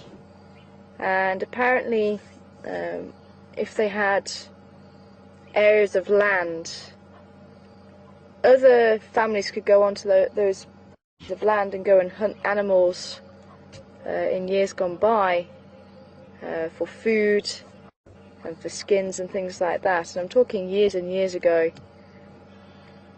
But apparently, on that particular patch of land, only the family with that name could actually hunt that animal. So if they were named Ndlovu, the people going onto their patch of land, they weren't allowed to hunt that particular animal. They could hunt it anywhere else, but not on that particular patch of land.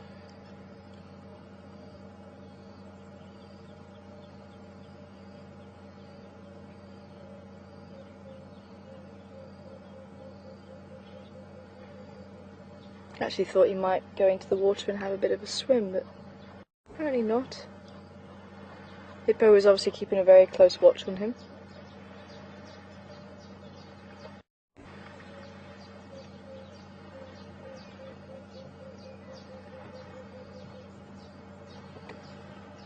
Now they can take in around 100 litres of water in one go, and that will again be based on an adult elephant.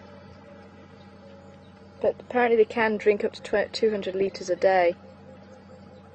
But a bull that's in must, remember he's going to be dribbling a lot of urine. So, oh, nice.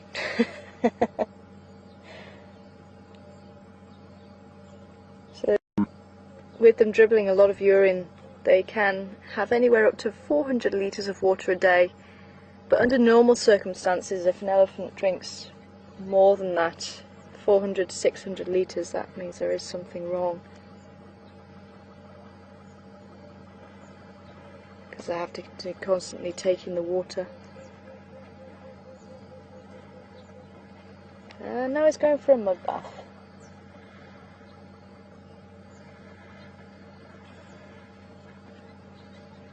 can see him squirting mud underneath his chest.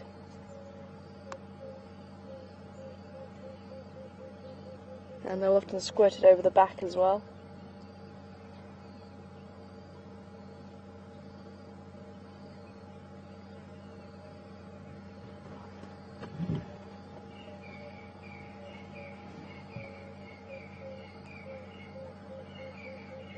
Okay, cool.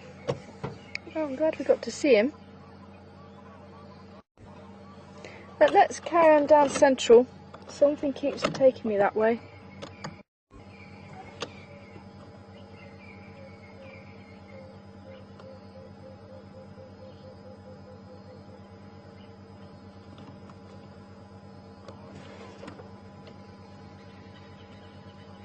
Hi, Colin, and a few other people also wanting to know how old that elephant is. And his other tusk was fairly thick.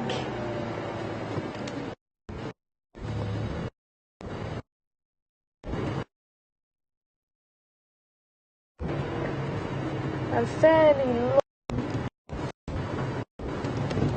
Okay. Around here. Wall there. That'll be a problem.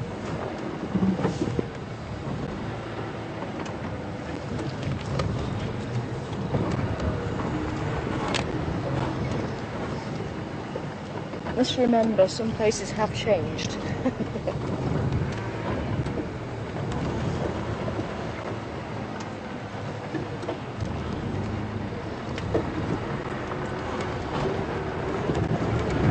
So,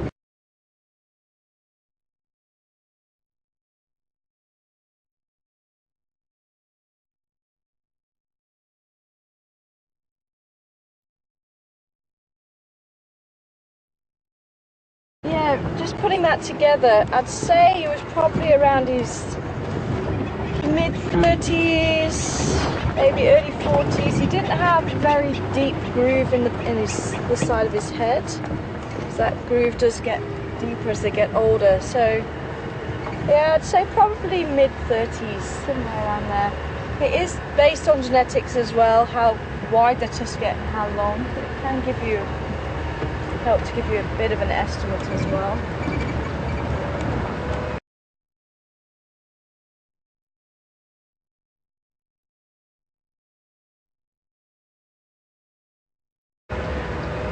Yeah, maybe even early 30s, somewhere around there. And Louis from New York, welcome on board, Louis. And Louis wants to know, do they have toenails on the front and back legs or back feet? And yes, they do. They have 4 to 5 toenails, I think 5 on the front and 4 at the back. And that's supposed to be slightly different to the Asian elephant, but apparently that can fluctuate as well. Let's see who is actually in the sky. I'm waiting to see if we can get a nice view of the colours, but it's actually banking into the sun every time.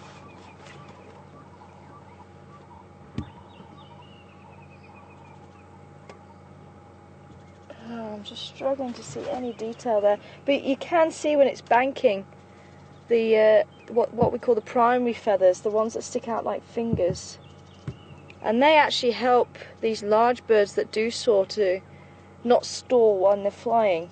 They actually set up a little current around each one, a bit like an aeroplane's wing, and it helps to keep them in the sky and allows them to fly fairly slow. It's a very important job. But you can see them sticking out at the ends of the wings there, the primary feathers.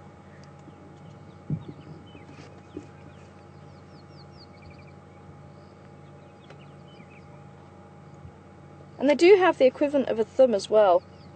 There's 3 little feathers that would be where the thumb was,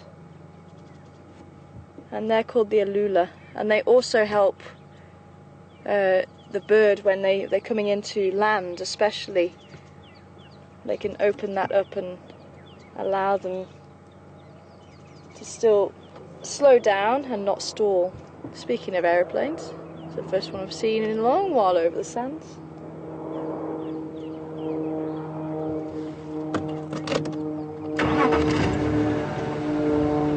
Unfortunately, it's going to have to remain a mystery, that one. Didn't quite see who that was.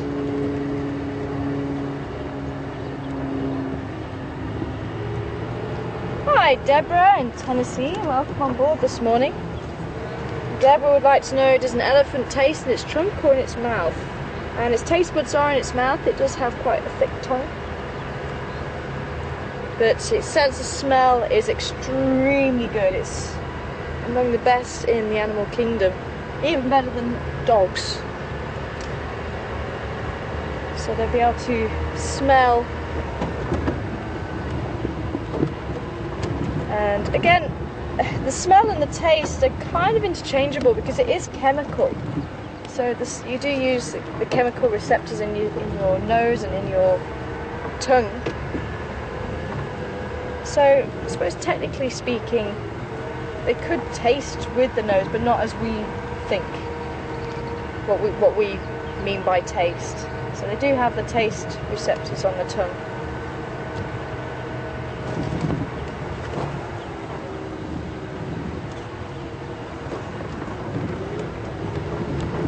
So I'm going to head towards Bufflesuck Dam. And once again, might just get tracks coming out.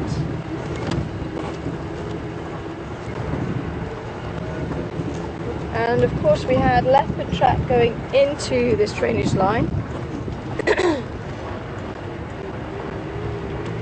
But keeping a good lookout for him. Hello, Hornbill. Yeah, disappearing. Sit there for us. I don't think we're getting a clear view of him there. Can you see him nicely or not really? No. We'll see if we can try and get a nicer view of a hornbill for you. Didn't see him quick enough. Well, he's flown out. You see him better at the top of the tree there? It's still a bit difficult. Just on that top branch there.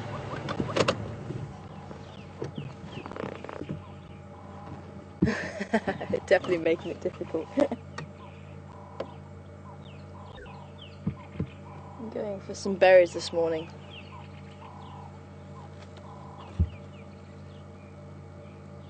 There we go. You can see that bright yellow bill. Interestingly, the true hornbills, like these, or typical hornbills, like the yellow-billed hornbill and the red-billed hornbill, the female will actually lock herself away in a nesting site, and they'll use dung to actually close up her hole. So she will actually be inside, and she'll rely solely on her mate bringing her food, and there'll be a hole small enough to allow the bills access in and out, and that's it. So the female won't come out, the male won't go in. The female will lay her eggs, and in some species she'll actually moult her feathers as well, so that lines the nest, and her feathers will grow back once the chicks are hatched and they are ready to fledge the nest. But once they are quite a lot larger, then she will also go and help find food to help feed the chicks. And we've actually got a family of red hornbills living at camp, and you hear their rattling cries for food.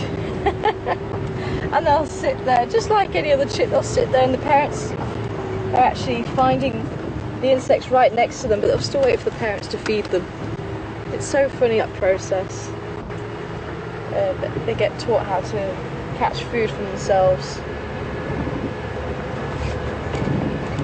So if the male dies, then the female either has to break out of the nest herself, or she will die. But if she's still wingless or still featherless, then she can end up perishing as well as the chicks.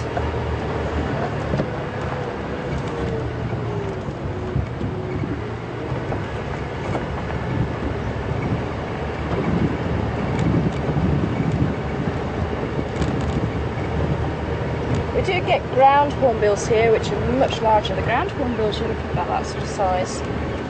Bright red bills. But they are endangered due to the vanishing nest sites.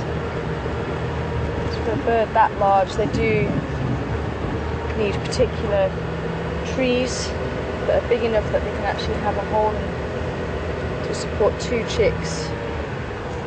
And once the chicks are born, one will dominate the other, and unfortunately the parents will actually keep feeding the one, so the other one does actually die.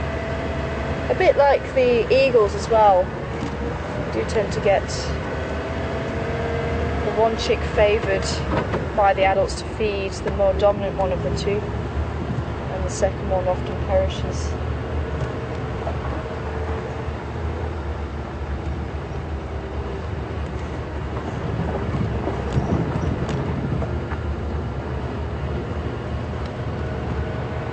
Okay, so that reminds me, actually, I was going to give you a whodunit. Let me get a little bit further. This is where we actually did turn off to do our little lap around, see what was happening.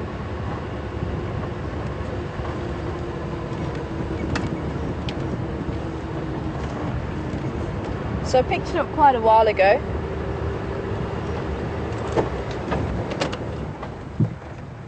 Okay. Hasn't disappeared on me, has it? No, it hasn't. There we are. It's certainly big enough. So here is your whodunit for the day. So it was... Oh, I can hear dwarf mongoose calling off to our left. So it was quite a large round ball, quite dark in colour, but have a look, this vegetation is quite large, it's not very small at all. So if you want to send in through your answers of whodunit, then questions at WildEarthTV or #SafariLive. You can see the size next to my hand, so this is quite a large piece of dung. As I say, lots of large pieces in there. Let's see who comes back with the correct answer. So no other clues apart from that. Let's see how you guys are getting on.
I think we'll take Pan Road to Buckles Up Dam and maybe come back down along Yana Road.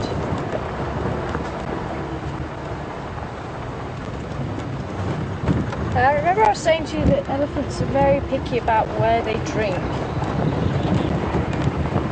But that was...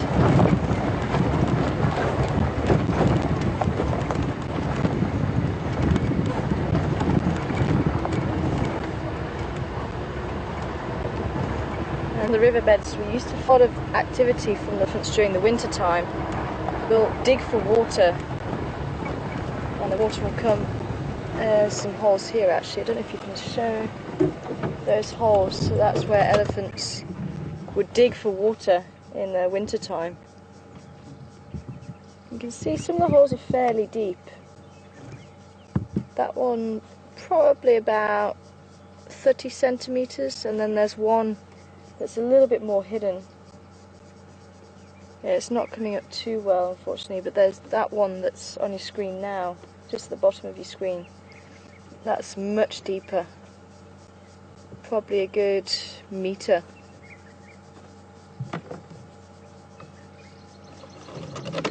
But they'll use their feet and the trunk to dig away. And they'll be able to feel the water underneath the sand through their feet. So we can pick up vibrations extremely well. As well. But as I say, usually in the summer there's plenty of water around, so it is usually the winter. Oh, dragonfly. No, we not water, don't go and lay your eggs.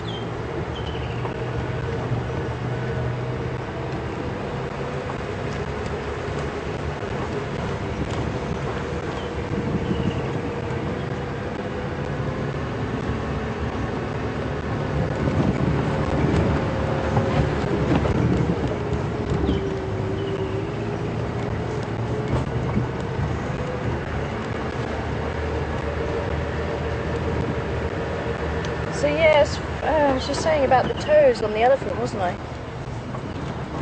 So the Asian elephant is supposed to have 4 and 3 toes, but when they say sometimes they can have 5 and 4 toes, so it seems to change depending on what book you read. But I think that's because they can be different.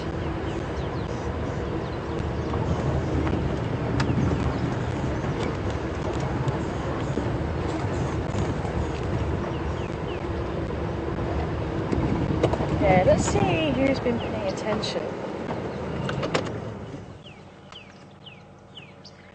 What bird is calling? That's...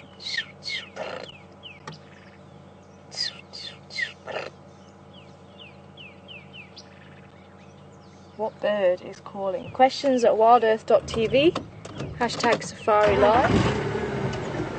Let's see who's been paying attention. I often call it by a nickname.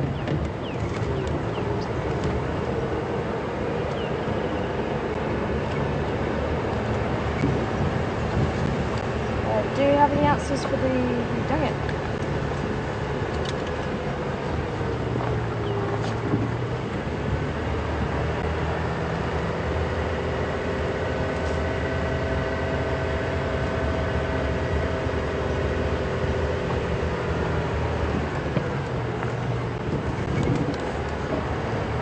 Oh, we've got elephant and buffalo coming through.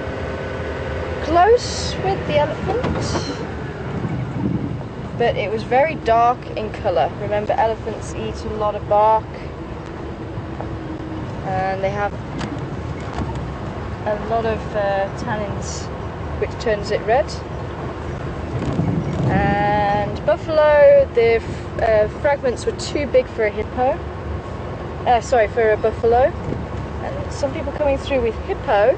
Hippo, possibly, but remember hippos do that with the tail. They actually spread the dung with the tail. So this was still, I was saying, it's in a ball. There's one other animal that obviously people have forgotten about.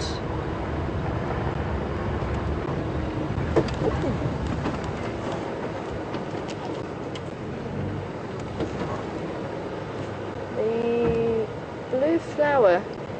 I don't know if you're going to be able to, you should be able to see it from there, I think.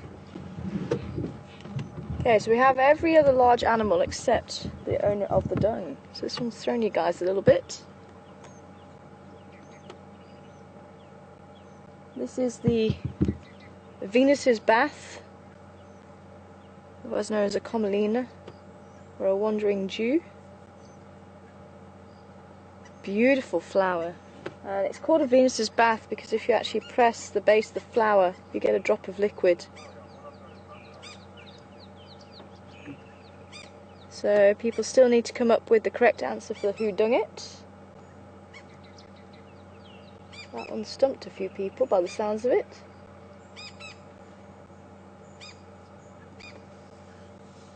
But yeah, this little flower, there is a yellow version as well, but it's also found in Asia. So it's quite a widespread flower by the sounds of it. But very pretty. I've just seen a couple around here. It's the first time I've seen or noticed it on drive. So Commelina, Venus's bath. Oh, and we have the white-crowned, southern white-crowned shrike calling in the tree, the marula tree behind us.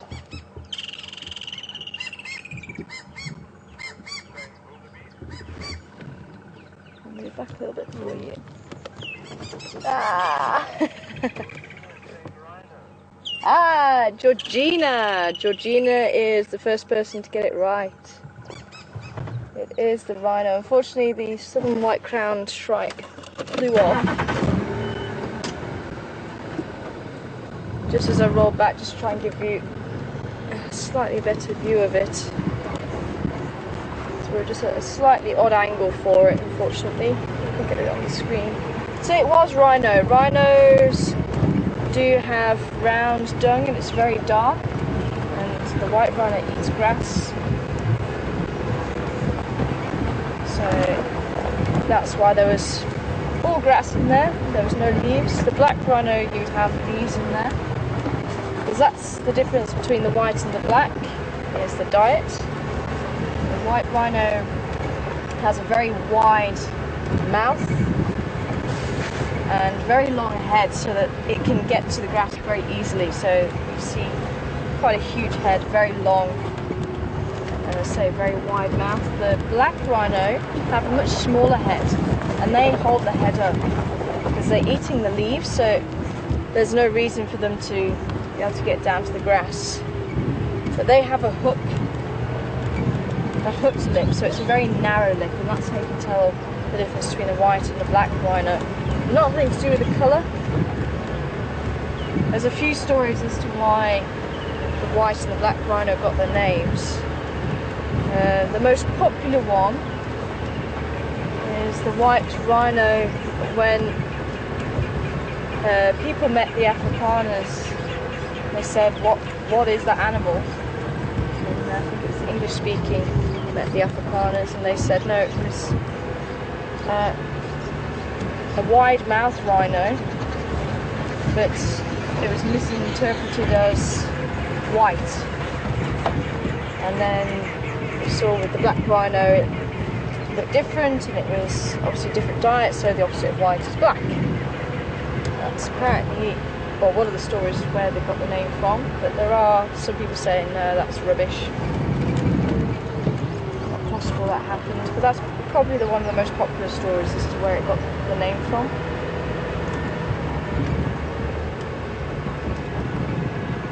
And rhinos do actually use middens, or toilets, and that's used to mark their territory. As we were talking about before, the smell is very important, and the white rhino will actually kick, the males will kick their back legs into the midden and make sure that he's got the scent all over his feet, and as he walks he marks his territory. But unfortunately, due to the high levels of poaching everywhere where there is rhino, and it is a huge problem. Rhinos could become extinct in the wild in the next 4 or 5 years because of it. But we said that we're not going to show rhino if we see it, just in case the poachers could use this information. But as I say, they have a lot of technology to locate. They have eyes on the ground, locating the rhinos. If they go close to fence lines, they'll attack the rhinos from the other side of the fence. And unfortunately, that's why obviously a lot of people are forgetting the rhino, because we're not showing it. But I say there is quite a large population of white rhino in the Greater Kruger. Everybody knows that. Everyone knows that they're here. But to actually pinpoint them, and they would actually use microlights as well to dart them from the air. run. They have the ground teams to run in, get off the horn and run out again. And they actually reckoned it took less than 24 hours for the horn to leave the country and get to other countries like Vietnam, where the horn is actually being sold for medicinal purposes.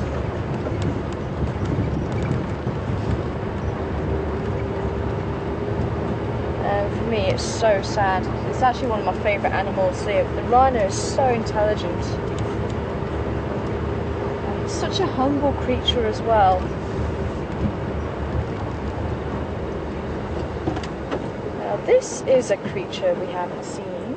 And I said I was going to try and show you guys one. Let me see if I can actually get it for you, because he's yeah, he's just in that central part. I'll just see if he doesn't mind being picked up. I'm actually just going to put my hand out, and if it crawls onto it, then it says it's fine, but if not, then I'll leave it. And let me just see if I can't ask him very kindly. Ooh.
There we go.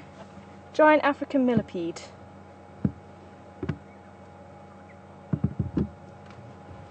Just make sure that I don't lose him.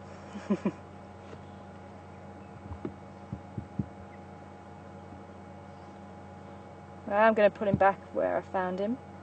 But just to show you, because I say these things you don't really see too well.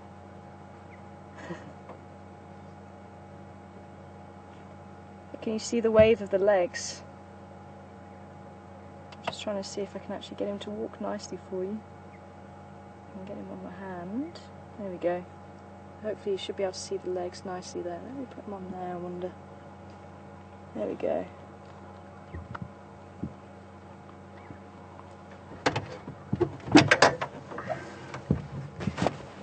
Oh, don't go down there.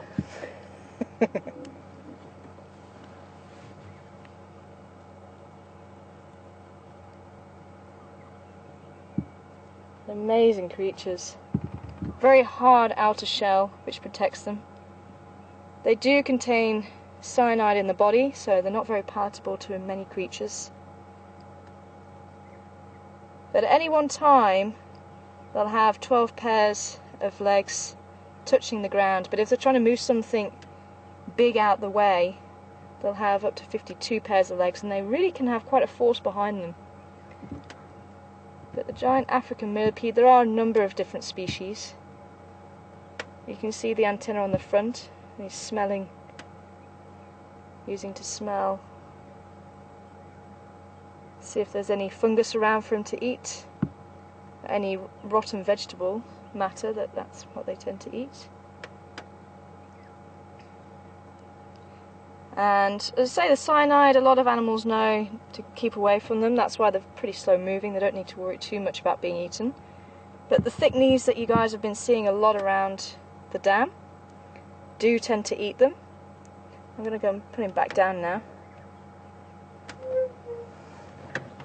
So they're one of the species that will actually eat these things.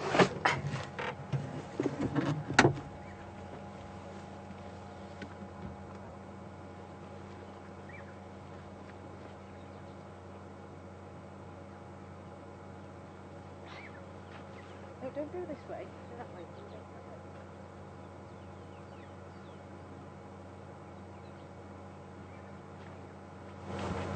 Put him on the right course. back towards the road. So yeah, scorpions will eat them. One of the few mammals that will eat them is the African civet. But very few species will actually eat a millipede. But if they feel threatened, they'll turn over on their backs and they'll squirm. So it makes them look like a snake. If they also feel threatened, they'll actually curl up into a ball. And apparently one of the ways you can actually tell if it's male or female, and I forgot to check, is there's 2 or 3 segments behind the head. I think it's the 3rd segment behind the first segment, which is the head. It has 1 pair of legs to that segment. Now, millipedes usually have 2 pairs of legs per segment. So if it's a male, it only has the 1 pair for that 1 segment. And that can lie, depending on the species, it can lie anywhere between the 3rd and I think up to the 7th segment, depending on the species. So, as I was saying with the rhino, he tends to kick his back legs into his dung. So he has the scent all over his feet, and he walks along the road and marks his territory along the road. Forgotten about that piece of information. If there is a female that wants to mate with a male rhino, she'll go to the toilet in his midden, in his toilet, and then he'll come along, smell that she's been there, and literally puts his nose to the ground and follows where she's gone. And it is the funniest thing to see. They literally turn into little tracker dogs. And if she's walked around a tree, he will walk around a tree. It is brilliant. And he gets very upset if he loses her scent. He gets very upset. So, Gary pan? No, Wari pan. See, that doesn't sound right. Any answers for the bird call?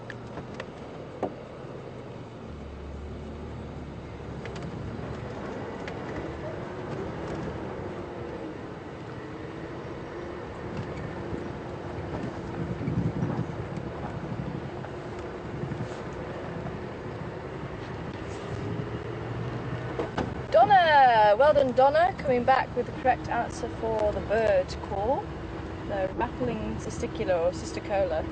Depends on how you want to say it. Tomato, tomato.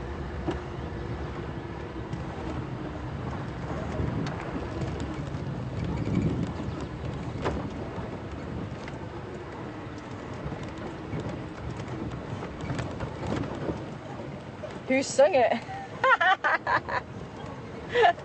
I like it.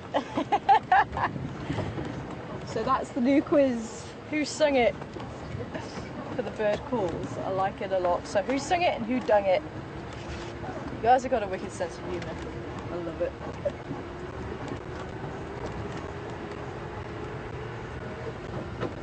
So who dung it and who sung it?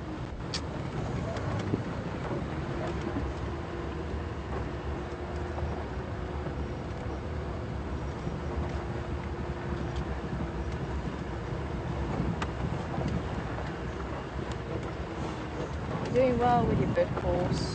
Very impressed. They're not the easiest thing to learn, I must admit. It takes me a while to learn bird calls. You guys are getting it.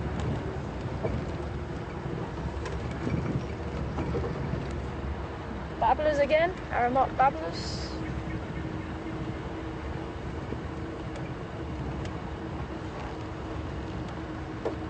So it was the rattling cisticola. It was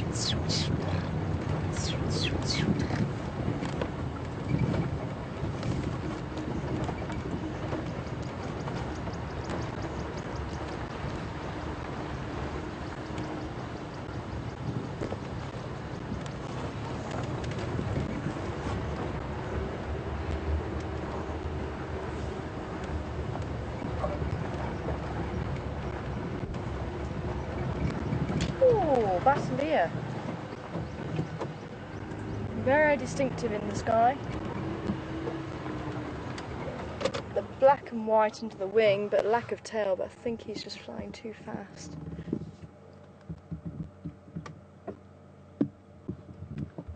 Oh, well done. See the lack of tail there. I think it's now, or one of its names, although I think there has been a lot of argument against the name. But short-tailed snake eagle is its other name, I think. Magpie try sitting in the top of that tree as well. Where's the rest of your family, little one? Ah, there's one sitting just below by the looks of it. Or is that somebody else? No, that's the crested barbet. Having a quick preening session. You see him all fluffed up.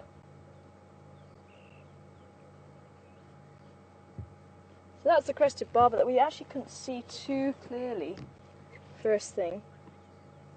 And then we've got the magpie shrike sitting right on top of the tree.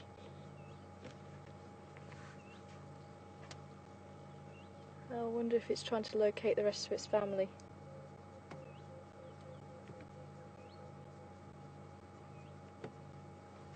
Well, almost at the dam, so let's keep going. See who's around. Ah, and a hornbill came to join them.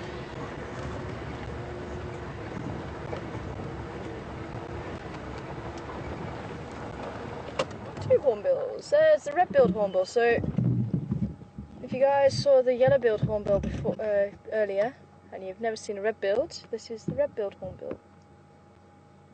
You can see the bill is slightly narrower. I wonder if there's some grubs under there.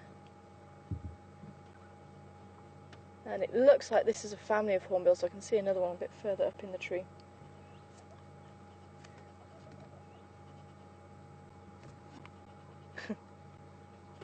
And they're cheeky here, and they will test anything just to try and get another meal.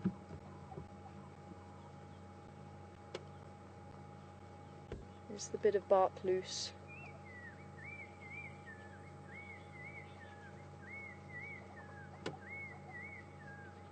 Something's caught that eye.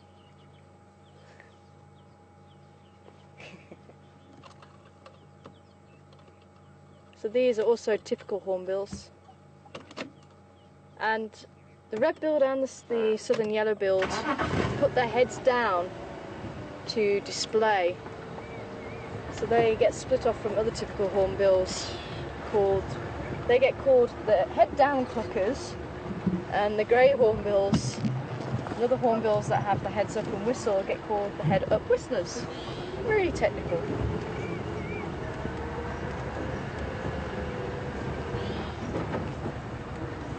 So yeah, they put the heads down and then they put the wings out and flap the wings.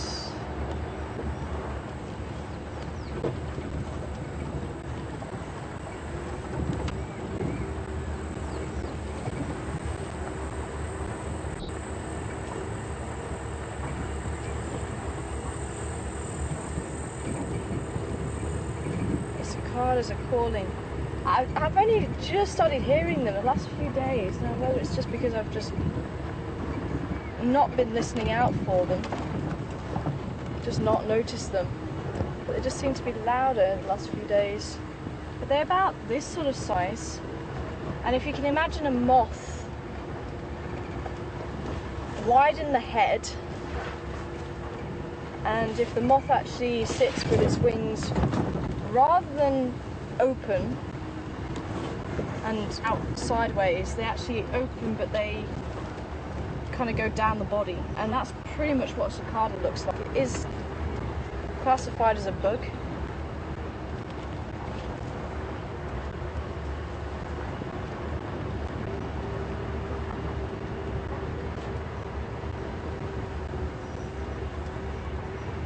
But they're the ones that have that constant zzz.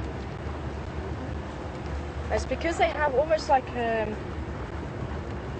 a drum. It's a piece of skin on the abdomen, so it's just able just to vibrate backwards and forwards, and that's why they make that constant sound.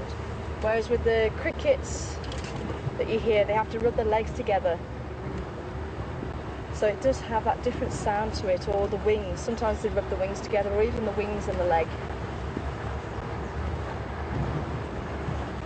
The cicadas just make that high-pitched buzzing.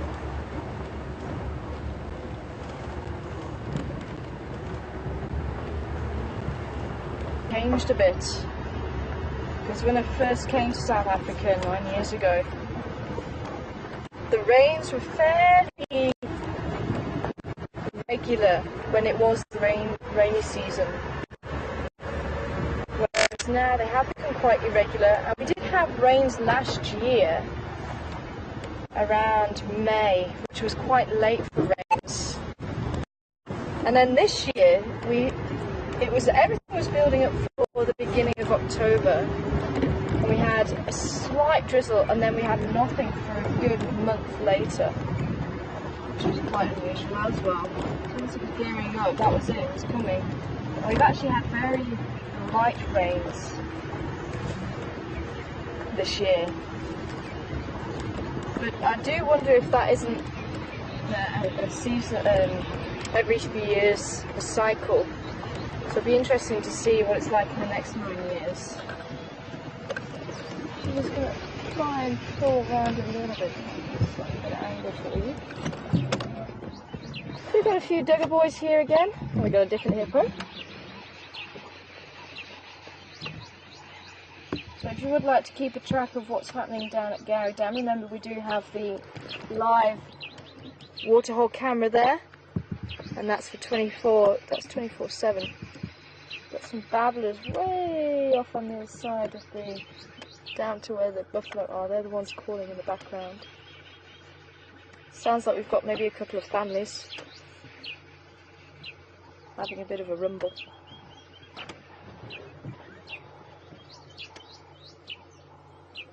So you can keep a watch on the waterhole throughout the day and night. And if you do have any questions while we're driving around on our live safari, then send them through to questions at WildEarthTV or #SafariLive. And you can see this hippo's not too bothered by the buffalo bulls this morning. Still only hearing the babblers.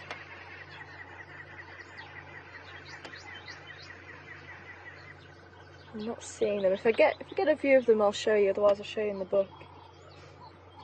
But again, it's very normal to see hippo on their own. If it's a territorial bull, then he'll patrol this whole dam. Whereas the females can be in groups of up to, sometimes even up to 50. But the norm is around the 10-15 mark.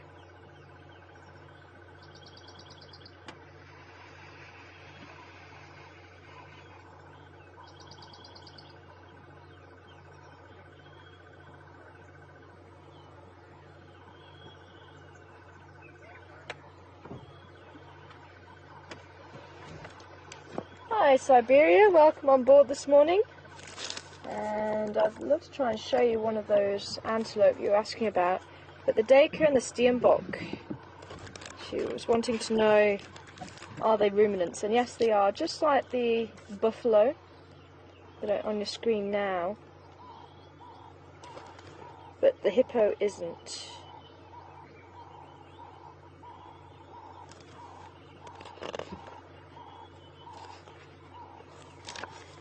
If I show you quickly, because I don't think we're going to get to see these arrow-marked babblers. So the arrow-marked babbler is this guy here, and you can see these white chevrons on the chest. That's where it gets its name, arrow-marked. So this guy here, and this bright orange eye, you can see quite clearly on them. The arrow-marked babblers, and they're the ones that you're hearing chattering away sometimes. They're very well named, I must admit. They do babble them. interestingly, the hippo. Ooh. Okay, here's your next Who Sung It. It's going to sing again. And you can also have a look at the bird to see if you're paying attention. He's just sitting up by the nest in the tree. Oh. Okay, he's flown off, but you might hear it again. Get a bicycle wheel that's turning very fast. So your last Who Sung It for the drive while these buffalo bulls sort themselves out.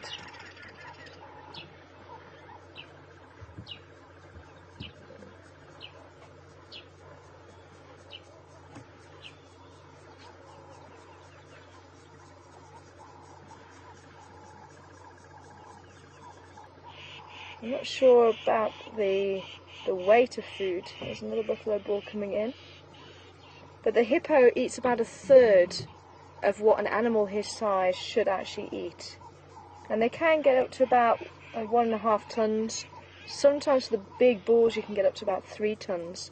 And that's why there's a little bit of a contest between the white rhino and hippo for second place for the largest, or second largest land mammal. But generally speaking, people say the white rhino, because most of them will average, or the average is 2 tons. So most animals are around that mark, whereas the hippos often come in around the 1.5 ton, but then you do get a few individuals that will reach that 3 ton mark.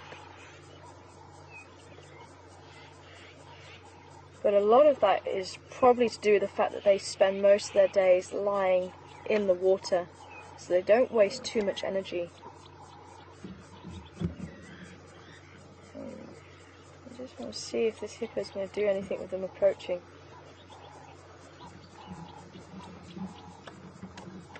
Sometimes they can get a bit aggressive towards anyone coming into the waterhole, but there isn't any females for him to protect here, so he shouldn't react to the buffalo being here. There's been a few buffalo there already.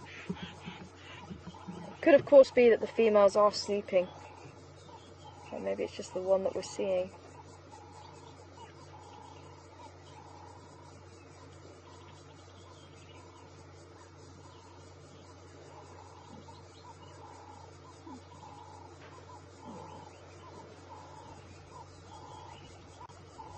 No?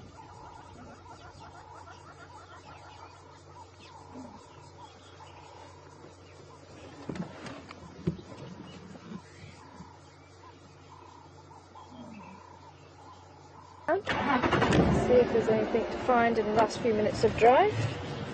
Thanks, boys.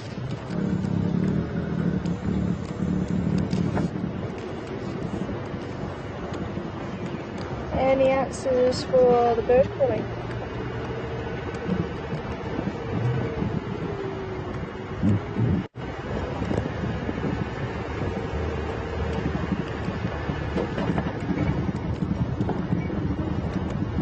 It wasn't a village weaver. Ah, Sharon, well done Sharon. It was the crested barbet. Nope. It was sitting next to the buffalo weaver nest, but it was in fact the crested barbet. But it was a much shorter call than what we have heard it, because it has found a nest, or a mate, and they have got a nest. So it's much shorter.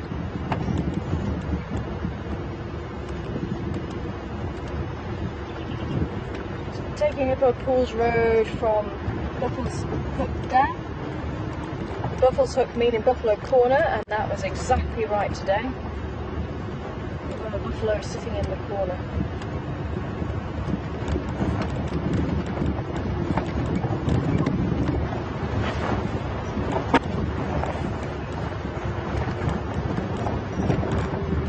Well, not sure why Central was speaking to me.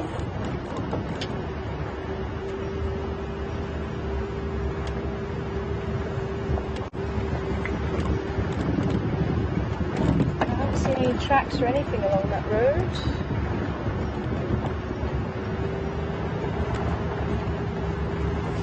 Unfortunately,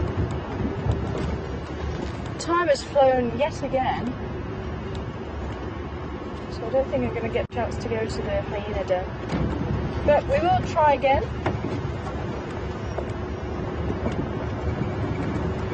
See if we can get down there a little bit later, either on drive this afternoon or tomorrow morning, for those of you who are not able to join us on the afternoon drives. We'll certainly see if we can stop by there in the morning at some stage.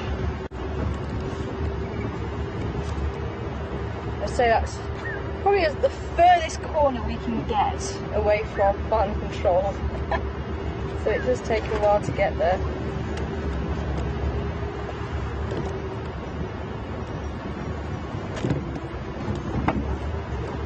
But I really thought we were on the hot trail of a cat this morning, but unfortunately it wasn't meant to be. But it could have easily have been, it was meant to be. It could have been sitting there waiting for us to arrive. So it was definitely worth looking at least. But maybe the cat is still in there and it's in a very thick bush, and it's just in an area where we just couldn't get to. Or it could be that it did leave and elephant tracks demolished it, so there's no sign of it, which could be a possibility as well.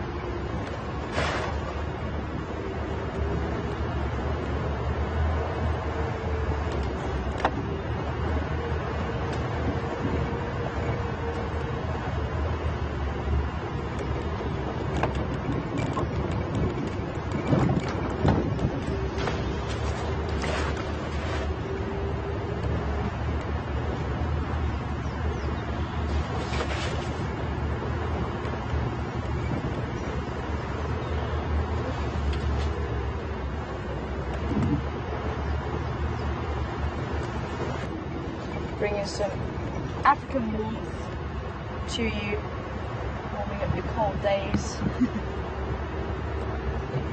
But unfortunately it sounds like it is coming to the end of the drive. Thank you very much everybody for all your questions. It's been wonderful having you on board this morning, and do take care wherever you are in the world. Thanks Brian, the Thumb, and Andrew, and take care for myself. Goodbye for now.